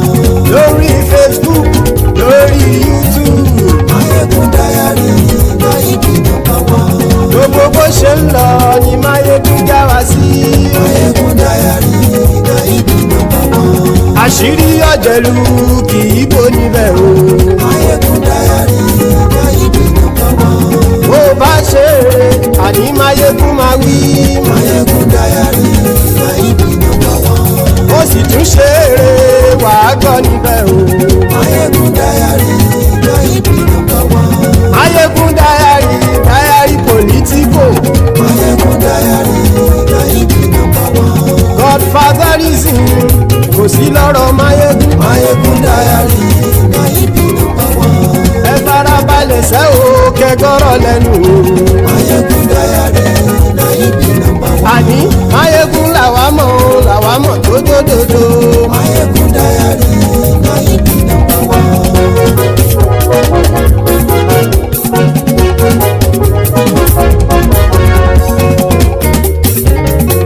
Àní ẹ̀sùn rákì. Maiyegun ti dé. Maiyegun ti dé. Ọ̀jẹ̀lú ẹ̀sùn rákì. Maiyegun ti dé. Àní ẹ̀sùn rákì. Maiyegun ti dé. Lórí Facebook. Maiyegun ti dé. Àní ẹ̀sùn rákì. Maiyegun ti dé. Lórí YouTube. Maiyegun ti dé. Àní ayé Súrájì. Maiyegun ti dé. Bọ́ bàbá gbé wúrẹ́. Maiyegun máa wí. Ayé Súrájì. Maiyegun ti dé. Ijó ìgbádìyẹ. Maiyegun máa wí. Ayé Súrájì. Maiyegun ti dé. Presido bá rúfin o. Maiyegun máa wí. Ayé Súrájì. Maiyegun ti dé. Kí gómìnà kówó jẹ. Maiyegun máa wí. Ayé Súrájì. Maiyegun ti dé. Ọlọ́pàá tí ń darí bá. Maiyegun máa wí. Ayé Súrájì. Maiyegun ti dé. Aṣòfin tí ń rúfin o. Maiyegun máa wí. Ayé Súrájì. Maiyegun ti dé. Òpùrọ́ olóṣèlú. Maiyegun máa wí. Ayé Súrájì. Maiyegun ti dé. Ọ̀jẹ̀lú ẹ̀ Súrájì. Maiyegun ti dé. Ayé Súrájì. Maiyegun ti dé.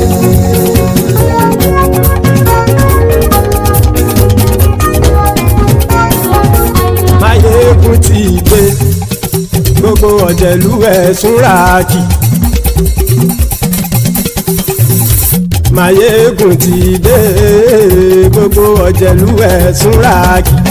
Ṣùgbọ́n ní bá ti ṣe èyí tó yẹ kí wọ́n ṣe, ọmọ bá dèrò ní fi wọ́n níran o. Maiyegun ti dé. Gbogbo ọ̀jẹ̀lú ẹ̀ Súrájì.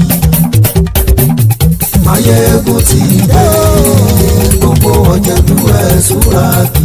Ṣùgbọ́n ní bá ti ṣe èyí tó yẹ kí wọ́n ṣe, ọmọ bá dèrò ní fi wọ́n níran.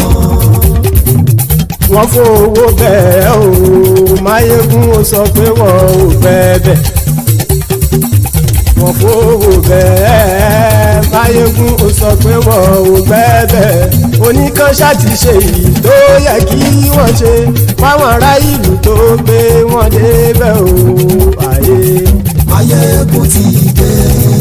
Gbogbo ọ̀jẹ̀lú ẹ̀ Súrájì. Maiyegun ti dé.